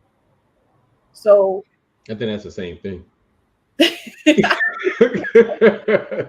So when we're operating as Black Americans, we're not trying to commandeer Blackness or like say this is the only way to be Black. Yes, there are people who do say that and they're idiots, but Blackness is all we have. We are in a country that we are not a part of. We do not, like, the most I felt American was when I lived in South Korea and had to tell people I was American all the time, because people don't know what Detroit or Michigan is. So I can't be like, oh, I'm from Detroit, I'm from Michigan. I have to be like, I am American. That is the most I have felt American, was saying it over and over. So like Black is all we have. We don't have a country. Unless, I mean, not yet. So I just want to put it on wax, like it is a privilege to be proud of the country you're from. Like that's to be Nigerian or Bayesian or like Brazilian, like that is something a lot of Black Americans do not have. So the Black culture that we have created is all we have to latch onto. So that's why when we say Black, we're not trying to be offensive and like leave out other people. It's just and as globalization continues, we have to realize the context of things. Like if we're in America on an American platform talking about Black people and I say Black, I shouldn't have to say Black American. This is my story. I don't have to cater to you, how you're listening to it, to tell my story. Here's where I get petty. Most of the time I'm not petty. Mm-hmm. This is where I'll get petty. Just don't listen to me if you don't like how I'm talking. Mm-hmm. Shut your ears. You know what I'm saying? Because as far as like our experience and what we're trying to do, we got a lot of boxes to check, so we can get this ship moving. You know what I mean? And I got time to think about somebody having an opinion about something that you want to have an opinion. You come over here and earn it first with me. I always say, we definitely have a responsibility to what we show to the community. but we also got to watch out who we answer to. You know, like certain people try to ask me questions. Nah, you ain't got the right to ask me shit. You know what I mean? You got to earn that first, you know? And so it's like, if you're, because I'll tell a person real quick, it's like, I'm black, you know? I don't look at myself as American. I'm black. That's it. Oh, well, that's kind of offensive. I mean, what you gonna do with that? I don't know. You might want to just let that roll off your shoulders because you can't really do nothing about it. You know what I mean? It's like, if you want me to change how I say shit, then help me change the environment that I'm in first, you know? But you ain't gonna change how I talk though. You know what I mean? And I think, again, I'm not for everybody. And it's just like how we do things in the Black community won't be for everybody. A lot of times when people talk to me about America, I said, listen, while we're talking about America, remember this. We don't run it. We don't run America. If we did, it'd be very different. You know what I'm saying? But we're not running this thing. We didn't make the rules. We just built this. I was about to cuss. We just built this thing, and our ingenuity and our magic and our sauces here. But we didn't come up with these strange ass rules like black folks is 3/5 of a human. And then when we were no longer in chattel slavery, we didn't come up with the idea of making a bank, and then once the bank is made, we put our money into it, and then all of a sudden our money disappears when the bank closes. We didn't do any of that stuff. That's white America doing that stuff. So when people talk about America, I'm like, just remember, don't put me in that. We don't run it. Now, once we start running shit, well, then you can come and holler at me, but don't come and holler at me. Go holler at Mitch McConnell and them other weirdos, Biden and Trump and all them. Go holler at them. Don't holler at us. You know what I mean? So what do y'all think about the Black Panther themes of did it spark anything for you? For me, like a Killmonger, I think a lot. I think so. I'm about to get offensive. Black folks is just way too fucking emotional. I didn't mean to cuss. See? But emotional in what way? Emotional about what? Here's what. Okay, let me break it down. We have to make some of the hardest decisions when it comes to operating in society, right? A lot of times we don't. So I was talking to a friend of mine. Here's an example. I was talking to a friend of mine one time about just films, right? And she said, you know what? It sounds like the kind of films you like is that at the end, the protagonist has to give up something to get something. And I said, damn, I do like films like that. And it's because that's who we are. We don't get to just have it. We just don't get to have it how we want to have it. We always got to give up something. You know what I'm saying? And I think a lot of times we'll get emotionally attached to certain things and we're not looking at the overall goal. Like what Jay was talking about, how Deborah sees the overall. She has like this bird's eye view of everything. She's interviewed so many people, right? And she's been in so many different rooms with groups of people. She has this overview. I think a lot of us don't have the overview. We'll get emotionally attached to certain things that'll then kind of weigh you down, right? They're like anchors in the water. And based on emotions, you'll just stay attached to those things, and they're not allowing you to reach your fullest potential, and they're not allowing you to be utilized by the community to your fullest potential as well. And so I think like we got to get away from that. We got to start again cutting off arms to save bodies, man. And that's one of the toughest things. I think that's one of the things that hold us back the most, is that we just won't start making these hard decisions. For instance, we might have people that we rocking with in our endeavors to become whatever kind of professional we want to become in whatever field, doesn't matter. But you might be working with somebody and it's not working for y'all, at that moment, but we won't cut it off. You know what I mean? And that's not smart. We have to think of the bigger picture. So yeah, it's just, I mean, I have talks with, my folks that I grew up with and whatnot, and they're like, man, Dre, you were able to see this early on. And I said, and I think that's the only reason why I'm here. You know what I mean? Because I know a lot of talented folks. I'm talking to people that are way more talented than I am. And they're emotionally stuck on certain things. They can't shake it off of them. You know what I mean? Whether it's like how they feel about family or how they feel about friends or what happened to them in the past traumas or whatever. They don't know how to kind of compartmentalize that stuff and then just keep moving forward. And I think, Killmonger, even though he did it in the wrong way, he was able to quickly, I needed to go from here to here. Okay, what will allow that? Okay, then that's what I'm going to do. Now I need to go from here to here. What will allow that? Okay, that's what I'm doing. And just eat the shit sandwich. Just eat it and keep moving. I think, Jaron, I think you do that very well. Like you're the type of person like, okay, I need to go from here to here. We've had talks before. I'm gonna put your business out there because that's your business. But we've had talks where I can hear him like, Jaron's willing to just eat the shit sandwich to move the needle. A lot of us are not. We're like, man, I don't know how I feel about that. Feelings? What? We trying to build something here. Feelings? Man, feelings change more than feelings change things. Shout out to my homegirl that gave me that one. Well, I was talking to somebody. She was like, "You know how you talk, Dre? You act like feelings change more than feelings change things, and that's they do. You know what I'm saying? Because feelings will change from day to day. They'll just change. You'll feel this way one day about one subject, and the next day you feel totally different about that same subject. Man, later with that. Let's start. Because qualitative is subjective, right? When you want to qualify something, quantitative, we need to start figuring out what's going to move the needle. And then find the soldiers that can put their emotions aside and do what they got to do.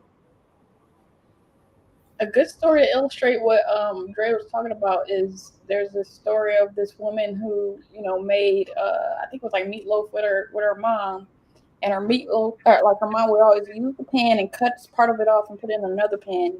She did that throughout whatever her childhood, and then once she started making meatloaf herself, she would do that. And then maybe her child or something was like, why do you cut the meatloaf? And I was like, oh, this is what my mom did. And so she went to her mom, and her mom was like, the pan was too small. like, that's why I would do it, because I couldn't fit the whole thing in the pan. So we're attached to things. She was attached to this way her mom did it. And it was like there was a reason, because I couldn't fit the whole meatloaf in the pan. So I cut it and then put it in the other part. So sometimes we're attached to stuff and we don't even realize, like, even, I mean, how you raise children, like you tell your child not to do something, but you're not telling them the context. So then they just keep doing it and don't realize why, like, oh, don't touch nothing in the store. But it's because they don't think you stole it. But we don't give that additional context of don't touch nothing, don't look at nothing. But some of the context is like, because of the history of how they treat our people, that's why you don't do this. But like I heard Devel and Kadeem, they're popular on Instagram and their YouTube channels and their podcast. Devel was like, his grandmother had to raise his uncles a certain way because, like, and our ancestors had to raise our people a certain way because we ain't got time to tell you why. Because if you do it, die. It's like you said, we're consistently in survival mode. We don't have time to hold your hand and like, just do what I tell you to do. Yeah, we have the privilege to tell our children why. This is what I mean. Now, don't get me wrong. Emotional intelligence and emotional health is important, but when you think about somebody like Dr. King, imagine some of the days he woke up and he was just emotionally drained. Mm-hmm. But he didn't think about that. He said, what's the mission? Let me put my emotions to the side. It's not about me right now. It's about we. Let me put my emotions to the side. Just let me be this tool. Let me be this weapon for this movement. And I think a lot of us, we need to start learning how to do that, man. And don't get all caught up if you are not like that. Just pick the lane that you can emotionally take on. Yeah, if you're the person that can help a person emotionally recharge, then that's your lane. Mm-hmm. You know what I mean? I'm definitely a person. I have my emotions, but I know how to shut them off when I need to, and just do what I got to do, make the hard decisions. You know what I mean? But Dre, that comes back to your point. You got to know who you are. You got to know where your hard stops are. Are you the type of person that your mental health is really, really important to you? You don't want to be in a working environment that kind of like tampers with your mental health. Okay, so is animation for you? Because you're gonna be up and down the scale, baby. Yeah, because art is very emotional. It's very passionate. Yeah. That's real. Are you willing to do all this strenuous work and your pay might not necessarily reflect that, but you still love what you do? Or are you that person that has to have access to healthcare? You got to have access to a therapist. You got to work Monday through Wednesday and have Thursday, Friday, and the weekend off. Like, you have to sit down with yourself first and write down, like, these are my do's, these are my don'ts, these are the things that I can compromise on. And then you set yourself a timeline and move accordingly. Real talk. So, this is a very, very competitive, very, very populated industry. You also got to realize it ain't just us. It's whole other groups trying to get in as well. And it's just as competitive for them as it is for us. It's just we doing everything with one hand behind our back. Something else I wrote for Mbaku was allow people to challenge us, help us uphold high standards, and be a part of the solution. The high standards part, in general, not even only in the Black animation community, but how I live my life is to hold the Black community to high standards because, like, in all this stuff that happened, people be like, with certain childhood figures that have got in trouble from a TV show and from music, they'll be like, but these people got off, and it's like, I don't care what they do. Yeah. I'm not existing in proximity to whiteness. Like, I don't care what standard other people hold their communities to. I don't care what they're doing over there. My community, I think we should, people should go to jail when they do something wrong. I don't care what the comparable person went to jail for. Like, that don't got nothing to do with it. Particularly if you're attacking our people, I don't care. Yeah, 100%. Yeah. Real talk. So life like that and everything, I'm holding us to a high standard in all areas. I definitely hold people to high standards, but I try not to hold people to anything higher than what I can bring to the table. Mm-hmm. I make sure that I bring it to the table first, and I definitely give grace to people because people gave grace to me. I wouldn't be here without having the grace that I got from countless number of people. You know what I mean? Because when you an ex-con and you got a mouth like I do, I mean, there might be a lot of doors shut, but a lot of people open doors for me too. So I definitely give grace, and I give more grace. Dan, how y'all feel about it? But I'm definitely giving more grace to Black folks than I do to other folks because we're the ones that need it the most. You know what I mean? Because we get it the least. So Dre, I can't wait to work in a department with him just so I could be like holding in my chuckles over the hype. It's gonna happen. We're gonna make that happen. But yeah, I definitely I'm gonna hold people to standards, but I'm also gonna let motherfuckers know. I'm gonna let cats know. I'm gonna let cats know that I understand the struggle from trying to go from A to B to C because it was a struggle for me, and I had a lot of people in my corner, and I genuinely felt that. I genuinely felt the love, so I make sure to give that to the next person. I think one more way for us to get to Wakanda is to understand. Come on, bring it. Let's go. She got it cocked. Fire off. Fire off. Y'all don't specifically Black and brown creators. Y'all don't need these big name studios. They need y'all, and they have y'all equating y'all worth to whether or not you work at one of these big studios. Most of y'all can put together a team of 5 and make whatever it is you've been pitching and completely own it and monetize it. The problem is y'all market and put it out there before it's done. And now here we are 5 years later wondering where's that thing you pitched? It was never completed. Jade about to come in here because I think this is Jade's world. This is Jade's world too. Understand that you're not going to make money right away. This is the thing that's going to get you to the opportunity to make the money. They don't see the value in authentically creating our content. They want to just take something old that was successful and remake it and remake it and remake it until people start rejecting it, and then they'll move on to the next thing and remake that, or just swap out the white people for brown people until that gets rejected. Or y'all could get together,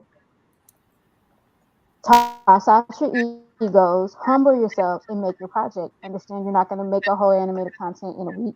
Understand you're not going to make a full film. You're going to make a 3-minute short or 2-minute teaser and get the people going.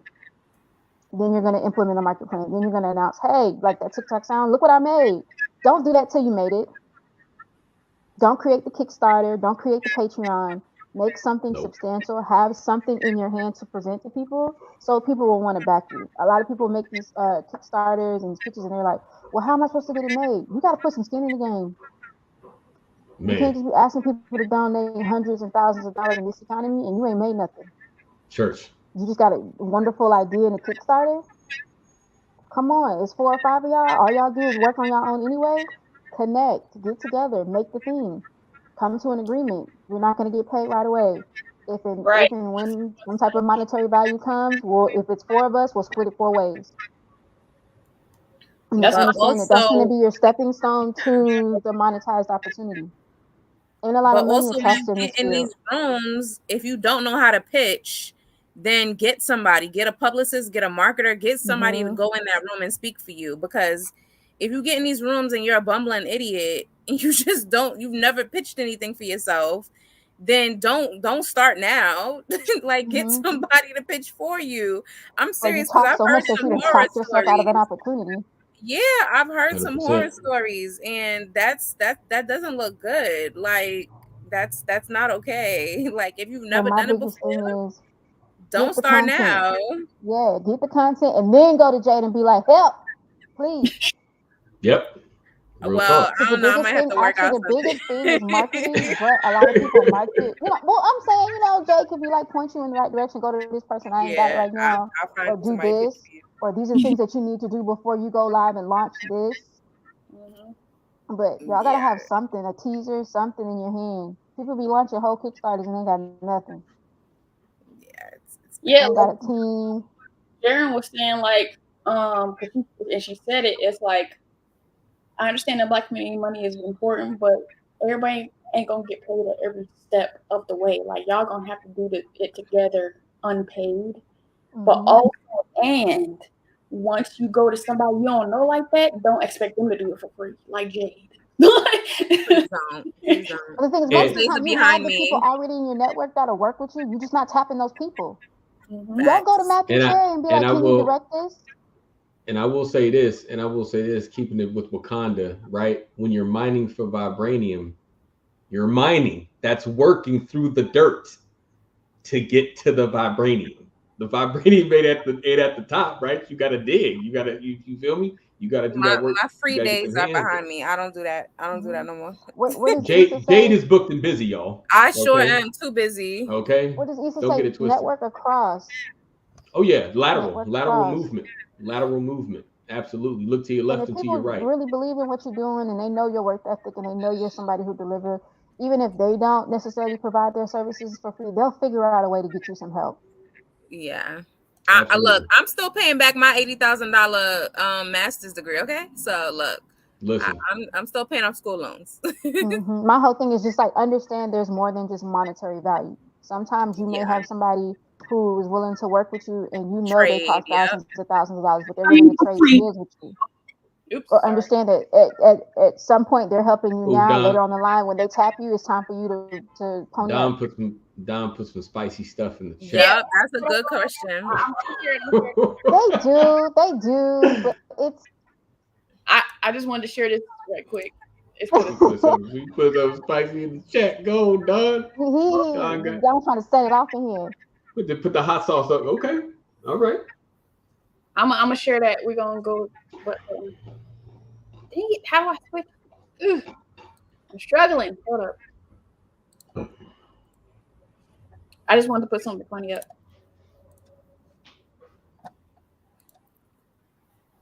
Okay. Hold on. I gotta do this and then unshare it because the window I had up wasn't. I sent this to you yesterday, Jerry. Oh, you sending something to me, Aaron? Oh, you putting some up? Oh. Hold on. Yeah, this was hilarious. Can y'all hear it? Listen, if you want anything for free, avoid me. Please, bitch. God damn, I don't do it. I don't do shit for free. If you want to know what I said, pay for it. Listen, if you want anything for free, avoid me. Please. Yes, that was me at the start of 2021. Nope, no more. I'm done. Yeah. I think the pandemic 2020 traumatized a lot of people. It was it's not. I don't think it's that. I think it's just the fact that I've done a lot for a lot of people, and it's hard when you do so much and then people don't follow through. It takes a lot out of you out of a certain time, and it's just like I'm just beyond. I'm just too much. It's a lot of proposals. It's been a lot of like pitch decks. It's been a lot of EPKs. It's a lot. I've done a lot of work for a lot of people, and I'm over it. I'm just over it. I'm just like, no. Y'all know me. Y'all know I was out here. I have completely stepped back. Like y'all gotta look for me now. I'd be like, where's Jay? I think Don, I think it's just like at the end of the day, I don't think it's a I think it's I think partly it's a trust factor, and then I think partly it's follow through, because a lot of people out here, like I just was saying, they don't follow through. Once I put my mind to something, I put my mind to it. You can ask people who have known me since I was 12 because they're still friends with me today. My first job was when I was 13. I was working in then Councilman Leroy Comrie's office. I was answering phones from the community, and you had to fill out papers, and you had to say, okay, where do they live? What's the, resident's complaint, and what's going on, what's their community complaint? So let's say a fire hydrant burst near their house, and now when they walk outside their door, they're walking into water. Okay, so we'll get to them within the next week, and we'll handle that. Or let's say they're arguing with their neighbor about a tree that's hanging over the fence line. Okay, we'll get to that. The street is crumbling in front of their house. We'll get to that. That was ever since that first job, I was just like, okay, I want to help people. This is what I want to do, some way, shape, or form. And this is what I want to do. I'm all about, everybody knows me, knows I'm all about the kids. I will babysit any one of my friends' kids. Like, I love kids. I love children. I thought I was going to be a teacher at one point. And then I was like, nah, maybe not. Let me rethink that. But like, too many kids at once. That was too much of a concentration. Yeah, it was like, nah, that's a little much. But no, I will do anything for kids. I've held community events. Like, I do it all. Anything for Queens. Everybody knows I'm there. Like, I love my community. Like, I'm about that life. But no, it's just like, it's the follow through. If I'm doing an EPK for you, if I'm planning a listening party for you, if I'm planning a launch party for your album, if because I was a music major all through high school, so, and since I was 10 years old, so at the end of the day, most of my friends I grew up with are all music artists nowadays. So I see them trying. I see them like, okay, that they're really trying to make it big. And so I'm like, okay, you're on your second child. We're in our 30s. It's like, okay, you've been trying this for a while now. So I know it takes, time to make it big. I'm not knocking the hustle. The hustle is hard out here when you have no label behind you, or you have an independent label behind you. It's hard. And so I push it. I push them as hard as I can. So it's like, I've done a lot of work for people. I promote them as hard as I can on my own personal channels. And I've gone to their listening parties. I've gone to product launches. I've gone to album release parties. But no, I'm not just going to keep doing what I when can. They're going to show up for you. Yeah, and you don't do the same for me. Like, you haven't shown up for Diverse Tunes when I need you to, or just, because I don't do it and ask you for anything. But I would think you see that the way I promote Diverse Tunes, everybody sees it. It's not hidden. No, I promote.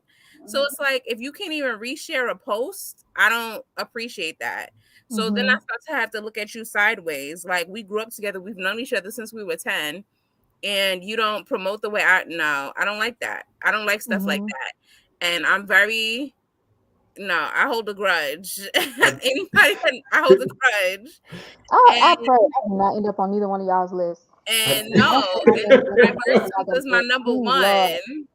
Diverse is my number one. So if you can't get on board and we're in year 4 in 2 weeks, then no, I'm not rocking with you like that no more. She said, "Are you on the train, or are you laid out over the tracks? Which one?" No, if you're not on the train, then you have to get left at the station. I don't care if I've known you for 20 years. Then goodbye. Like, I'm done. I'm that person. I'll cut you off, and then that's that Killmonger. That's that Killmonger approach. She said, "Cut off the arm to save the body." That's what I'm talking about. That's what I'm talking about. And I gotta keep it moving. I will say this. First off, because Don was on fire over here. I would say he also said that people don't value what they don't pay for. I think people that don't understand value, don't value things that come free, right? Because people don't understand how expensive time is. Exactly. So I think that if you don't, because when you say pay, what are we talking about? There's different forms of currency, right? And when we're talking, right, and when we're talking about exactly, and when we're talking about free, are we just talking about fiat currency, right? Are we talking about dollar bills or whatever, right? Because I've had people look out for me and didn't want anything in return. Yeah. To me, that means I owe to do the best that I can to pay that forward, right? So I didn't pay money, but I don't look at that as that was free, right? I owe for that. Fair exchange is no robbery. You know what I'm saying? So I think people that don't value things that they seemingly get for free, I think they don't understand value, and they probably haven't evaluated their values that they hold within themselves. Mm-hmm. They don't really understand what's going on in the grand scheme of things. They don't see Wakanda. You know what I'm saying? So I wanted to touch on that. And also I think there is a lack of trust. I think there is a lack of trust in the Black community. That's why it takes people that are strong enough to say, you know what, I'm gonna risk getting burned on this. It's like we have to risk losing in order to find the winners. Yeah. Mm-hmm. I'm willing to take that loss. Easy decision for me. That's not a problem. I'm gonna go through all the people I meet, and I'm gonna give them enough of my currency to see what they do with it, and then I can determine if there's somebody that should pass through the borders of Wakanda or not. But the only way we can do that is to trust. That's the only way we can do that. You know what I mean? It's a risk. And if you ain't got the backbone to take the risk, I understand it. That's fine. But you can't come into Wakanda. Yeah, you always have to take chances. You got to. I think it's a lot in what people say, because everybody not everybody. Some people operate in the "I'm gonna call you back." 9 times out of 10, when people say "I'm gonna call you back," they're not gonna call you back. Like my old self, I'd be like, "Dang it, they didn't come back." But then you got to be like, "Okay, this person that's their bye." Like, so now I can no longer be upset by it. But then you operate in other things where, oh, we're gonna link, and then we never link, or I'm gonna do this. Like, under promise, over deliver. I personally try not to say stuff out my mouth that I'm not actually going to do or not going to do.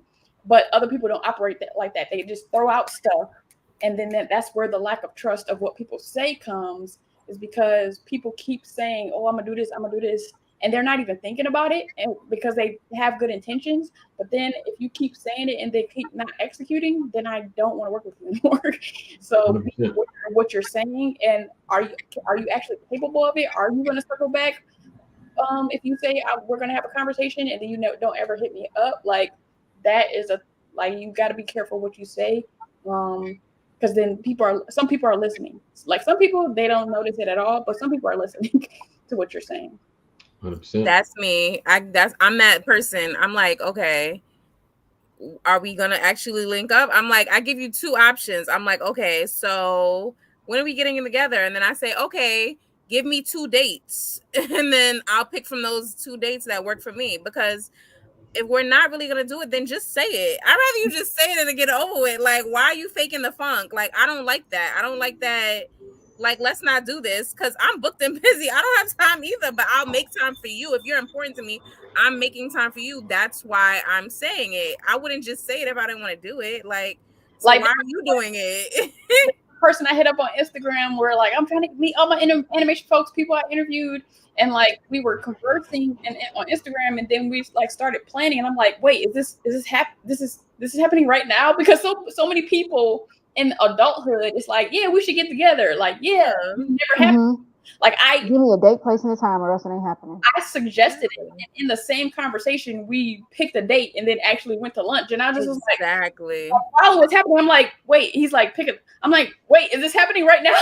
Like, I'm so not used to this as an adult. Like, yeah. That's like me, because I'm like, okay, I'm only gonna be in LA for 2 days for a wedding in October.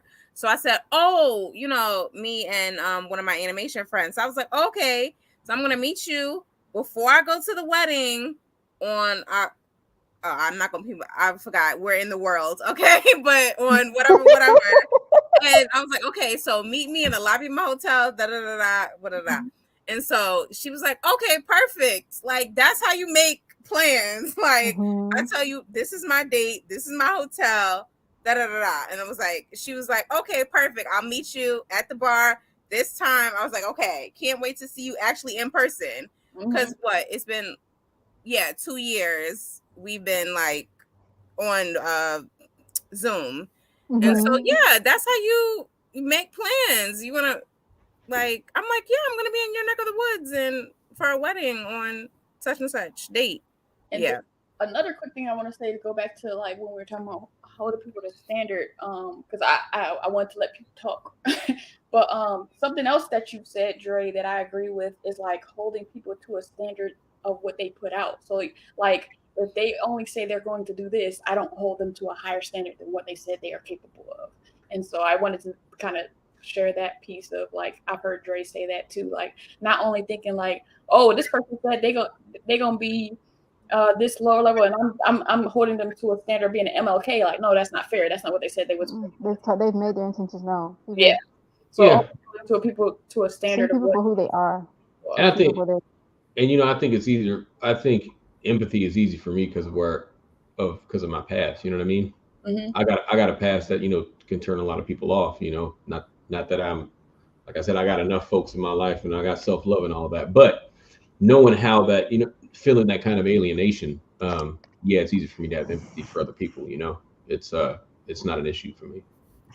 Yeah, I'm gonna share a couple comments that were said earlier. I don't have to capture you to tell my story.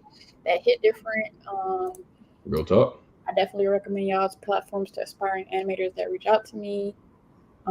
Sleepy Gallows. And then Keith's World. I just want to pop in and say that your video explaining what HBCUs have, which HBCUs have programs was very helpful on my way to Virginia State University this fall, 2022. Good luck. That's what's up, man. That's what's up. Congrats. Congrats. That's big. Yeah. See, that's what it's about right there. To me, that's currency. Yeah, my daily videos for Black History Month, like a couple years ago, which it stopped being daily at some point, and it ended up in March, but I still did like. That gets rough. Yeah, that daily, it gets rough. I be always wondering, like, why do you choose to do daily stuff? Like, particularly when I was living in Louisiana, I'm like, you drive 110 miles a day from New Orleans to Baton Rouge, and you're the president of something. Why would you do a daily art? So was you doing it while you were driving? No, I'm just saying. Oh, okay. I was like, that'd be interesting to do while you're driving because that's a lot of mileage. Yeah, that's for real. That's serious business. That's serious business. For so many years of like this community I was like, oh, did you have the GoPro or something on the dash? That was interesting. It was like that'd be interesting. It was just like you don't got time. That's what. See, I like how that right there though is funny. Right there, Jade was like, utilize that drive time. Right? Put that camera to that, right?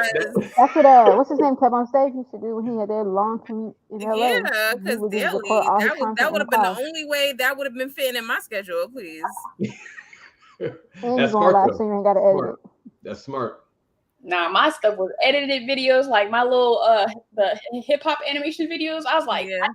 The little that was the most edited video. I was like, ooh, Jesus. She was putting in work. Bells and whistles. It would have been some car karaoke real quick. It would have been look. All natural. Please. I would have been doing my makeup at the stoplight, fixing my lip gloss, please. It would have been cool. Mm-hmm. Would have worked out. Any of the viewers, do you all have any more questions? I just wrap it up. I don't know. How do y'all feel now after the state of? How do y'all feel now with the state of animation as far as like Black representation, in both forms of just like people within the industry, representation within the industry, people making decisions behind the scenes? what? I feel like every week you're hearing about, oh, this new BIPOC person getting a higher job in one of these huge corporations, but at the end of the day, there's still so much further to go with, even like, let's say, oh, you want to say the director of the animation department, or the director of the, motion department, or, the VFX department, or whatever. Why isn't that a person of color? Why isn't that a person, like, the studios just, I feel like they want to make these huge statements about, oh, now we have the, VP of marketing, or the VP of this, or the chief diversity officer, or the chief. Well, yeah, your chief diversity officer should be. Oh, we're not even gonna. Okay, so I'm on the DEI board of the Children's Media I like how Association. he pulled it right? out. He pulled it out, but then tucked it back Yeah, we need to in. connect because I have questions. So I'm the chief diversity officer. I'm on the DEI board of the Children's Media Association, right? So we wanted to have a panel last year for Children's Day. Well, I came up with the panel for Children's Day. I wanted to do last June. So I said, oh, I want to have a panel about the new line of dolls that came out, that the designer for, what was that movie? Slim. Queen and Slim. Yes, that the designer for Queen and Slim designed the new line of dolls for Barbie, and I was like, because it came up on my Instagram that she designed the clothing, and it was the whole line, and I had saved the Instagram, and I was showing them on our Zoom meeting. And I was like, oh my God, it's this new Black Barbie, and she has the braids, and she has this really cute outfit, and it's from the designer of, Queen and Slim. And I was like, oh my gosh, like, oh, we should get her on the panel, and then we should get, their whole team that was behind them, and we should have a whole Zoom, and that should be our event for Media Day. And we can also talk about, they had just came out with that ad for against race and discrimination, and it was Barbie and talking to Ken and everything else. And I was like, whoever came out with that ad, because it was a week after the Sesame Street ad, I was like, and all the different companies were coming out with their own ads, but I was like, that was really cool of them, because they've never done anything like that, and it was still the height of the protest and everything else. I was like, but they've never done anything like that, so maybe we could get their whole diversity and their DEI team to come on and talk about that, and what made them finally come out with an ad and things of that nature. We planned the event. It was like maybe a week before. I guess something said to our president to go look at a picture of the DEI board.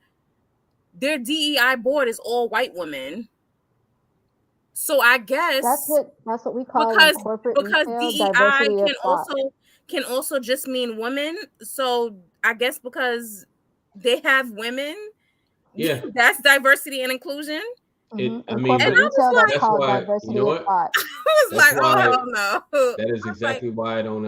I was like, no, we have to cancel this, because I was like, over my dead body, we're gonna have an event with them, and their DEI board does not have nobody of color on that board. I said, hell no, that is exactly not me. why I don't rock with that word diversity. I said, not I. Because if diverse could be different for everybody. You know what I mean? It could be a different idea for everybody. Book, you have to have some melanin in you, exactly, and not just gender difference. Like, what is this? And in mainstream, that's usually what diversity means. It just means that's what it means. That's what it means. Are you representing something different? That's where diversity actually came from. You're gonna have to handle that letter, because if I handle it, that letter gonna sound a whole different way that it's not supposed to be. Because I could be a little shady in my letters. So I said, yeah, you gonna have to handle that letter. Please get the money. Yeah, we can't be doing that. Yes, I think just check out their platforms. Check out Color of Motion, BlkWmnAnimator, diverse central location? No. There's no central location. We still building. Yeah, you're just gonna have to go to each one of our websites, diversetoons.com. And I'll say this: when you have a central location, what happens? They blow it up every time. Exactly. Don't have a central location. We gotta have cells.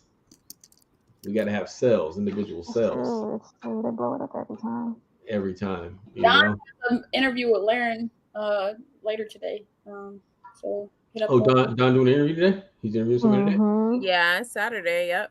Oh, I might have to tune into that. Yeah, join these Facebook group. There's a Facebook group. There's a There is a Facebook group. I got you. called, Yeah, I'm on Or you can just go over to his YouTube page. Yeah. Yeah, I'm connected to But him Ron on is always in that LinkedIn and Facebook. I can't talk. He's always in that group talking about different resources, tutorials, job opportunities. He even sometimes will lend his time to review portfolios and give people feedback. And he's from Detroit. I gotta seize the moment. She gotta put that in there. What up, What? though? And it's helpful. Put what in there? What I missed? She said, and Don's from Detroit. She had to put that in there. No. Oh yeah, she had to represent. I'm talking about Laren. Oh, Laren. Okay. Sandusky. Cedar Point. So yeah, no central location, man. And I think that'd be one thing that should be in the rules. No central location. We got to decentralize, man. We got to make sure that we have various spots, various incubators working all at the same time. You know. It's we got a long way to go. Yeah, but we I do. think eliminating a lot of these silos would help. Like we gotta start collaborating with each other. Yeah. Disney. One thing I will say about Disney and their capitalism is they will always win because their capitalism is diverse. In this next phase of Disney and Marvel and Star Wars, they're going to win every time because they will tap every group. They understand that everybody's money is green.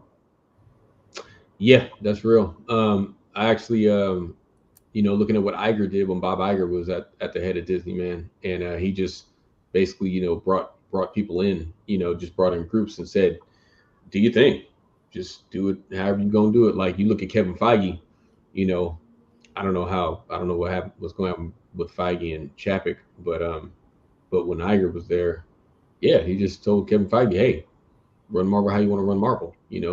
Marvel Cinematic Universe is yours, and that's how we got movies like Black Panther, because Iger backed Feige over the CEO at Marvel. Iger was like, nah, let Feige do what he wants to do. Just back up. He knows what he's doing, and that's how Feige listens as well because they brought on. It was crazy because originally they were supposed to have Ava DuVernay direct Black Panther, but I think she was doing something else at the time and had to drop it. But they brought in Ryan Coogler, and he was really like, she was doing a Wrinkle in Time, right?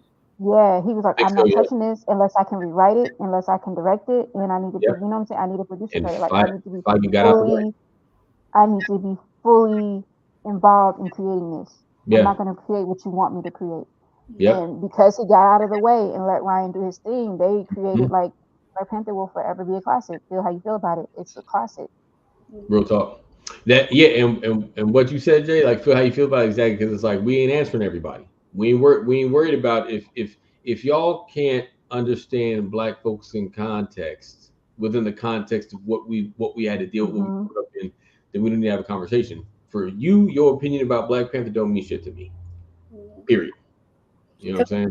Stuff, but then feel like they have to understand it all, and it's like that's not diversity. Like if you understand everything as a white person, because there was like a thing where they were like, "Oh, what is this potato salad conversation?" Like it's not for you.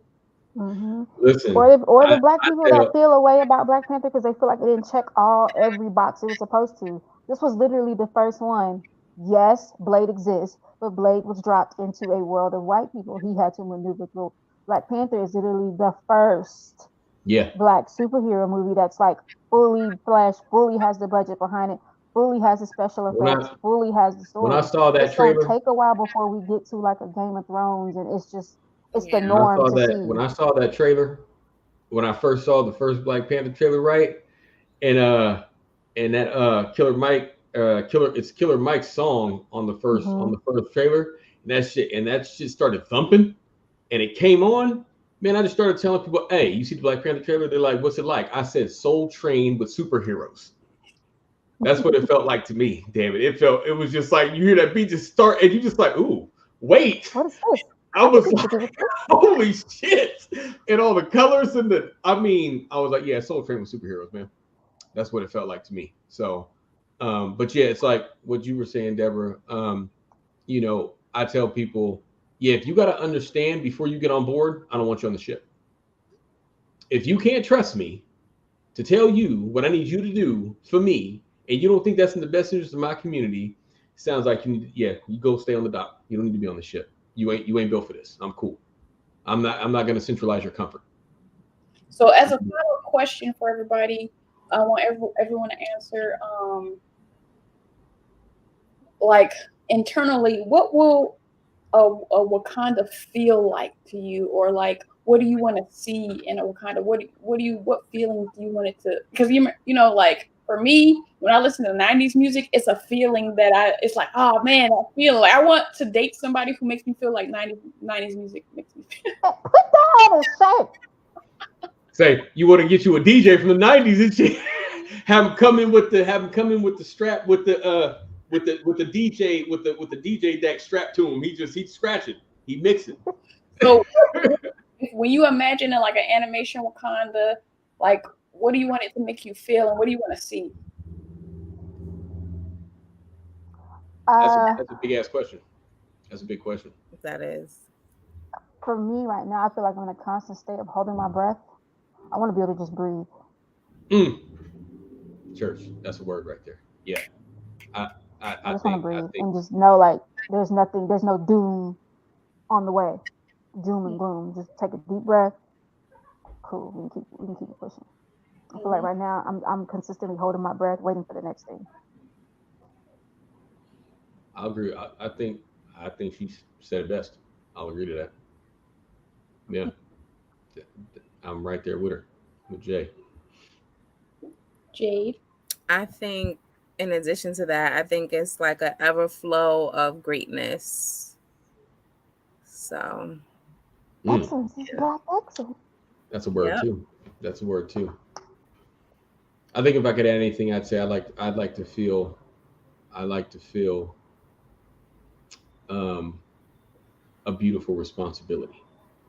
Like you're part of something larger than yourself, but you can actually feel the beauty in it while you're doing it. You're not just, we're not just making films, we're not just making content. You feel like you're part of this ecosystem that loves you just as much as you love it. And that's a beautiful responsibility. Yeah. Like it's a weight you want to carry. Right. I feel like something I want to feel is like the respect that I don't feel like I get in certain spaces, the respect that I am intelligent, the respect that I offer something to the space, not approaching me as though I am less than or that I don't know what I'm talking about. Like I look forward to that, of like feeling respected and generally just for whatever I am contributing. Yeah. And I'll just put up a couple more comments. Until a certain skill level, I feel like critique and mentorship. Not sure if that's the appropriate term. It's more valuable than the dollar. Fiat. I like that he put fiat dollar. I'm telling you, what transferable. You'll never be without work. Oh yeah, Jordan Peele coming out with Nope. That's what the movie's called. Yes, if y'all see black content being created, support it. I gotta buy. I hate horror movies. If I don't go to one of his movies, I buy a ticket and give it to one of my friends to go. Support black content when you see it. That's a smart move too. Yeah, just go and buy. Yeah, you can even go online, right, and buy tickets for films now. Because I went to go see Us, and I couldn't even. I can't tell you how many times I saw Black Panther when it came out. Huh? I saw Us. So I'm about. You saw Us. You said what after that? You saw Us and like Jordan Peele has you thinking so much, so it's like my analytical brain is going, but I'm trying to go to sleep, and I'm just like, but these images is coming in my head. I don't do scary movies like that, and that wasn't even that scary, but to me it is. I love scary movies. And then I'm a horror movie nut. I played the little ring. And then I was like, "Ooh, this did not help." This right? I got rid of and covered up every mirror in my house after us. I kept looking at my reflection like, "Don't you move." Move unless I. If you ask my friends, they think it's hilarious, but I think mirrors are portals and gateways to another alternate universe. We We about to just get into some haven't heavy shit now. activated it yet. Oh God. I'm telling y'all, the day my reflection move and I don't, it's a wrap. Telling y'all. Jade about to move to like a tribal area where there's like no glass, nothing. You know what I No mean? reflection. She gonna be weaving wicker baskets and shit. You Doctor know? She's Strange, like, nah. that was like the perfect example. When she started coming through the reflections, I was like, that's my worst fear realized. Yeah, that was hard. Yeah. They went, they went left with That Doctor was a Strange. horror movie. Yeah, they It went was left a lot. with it. They went, I was like, wow, they went there.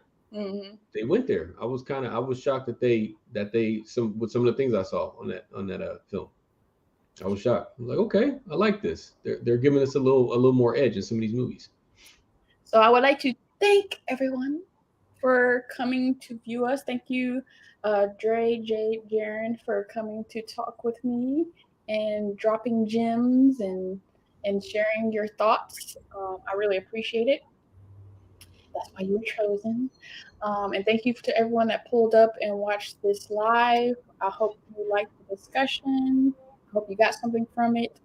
And like so much real, comment and tell me how you feel. Subscribe to the deal. Sign up for post notifications to show your zeal. And I'll see you in the next video. 100%. Shout out to Deborah. Yes, thank you for having us. Having Always us. fun. Definitely. No problem. All right, y'all. Deuces. Bye.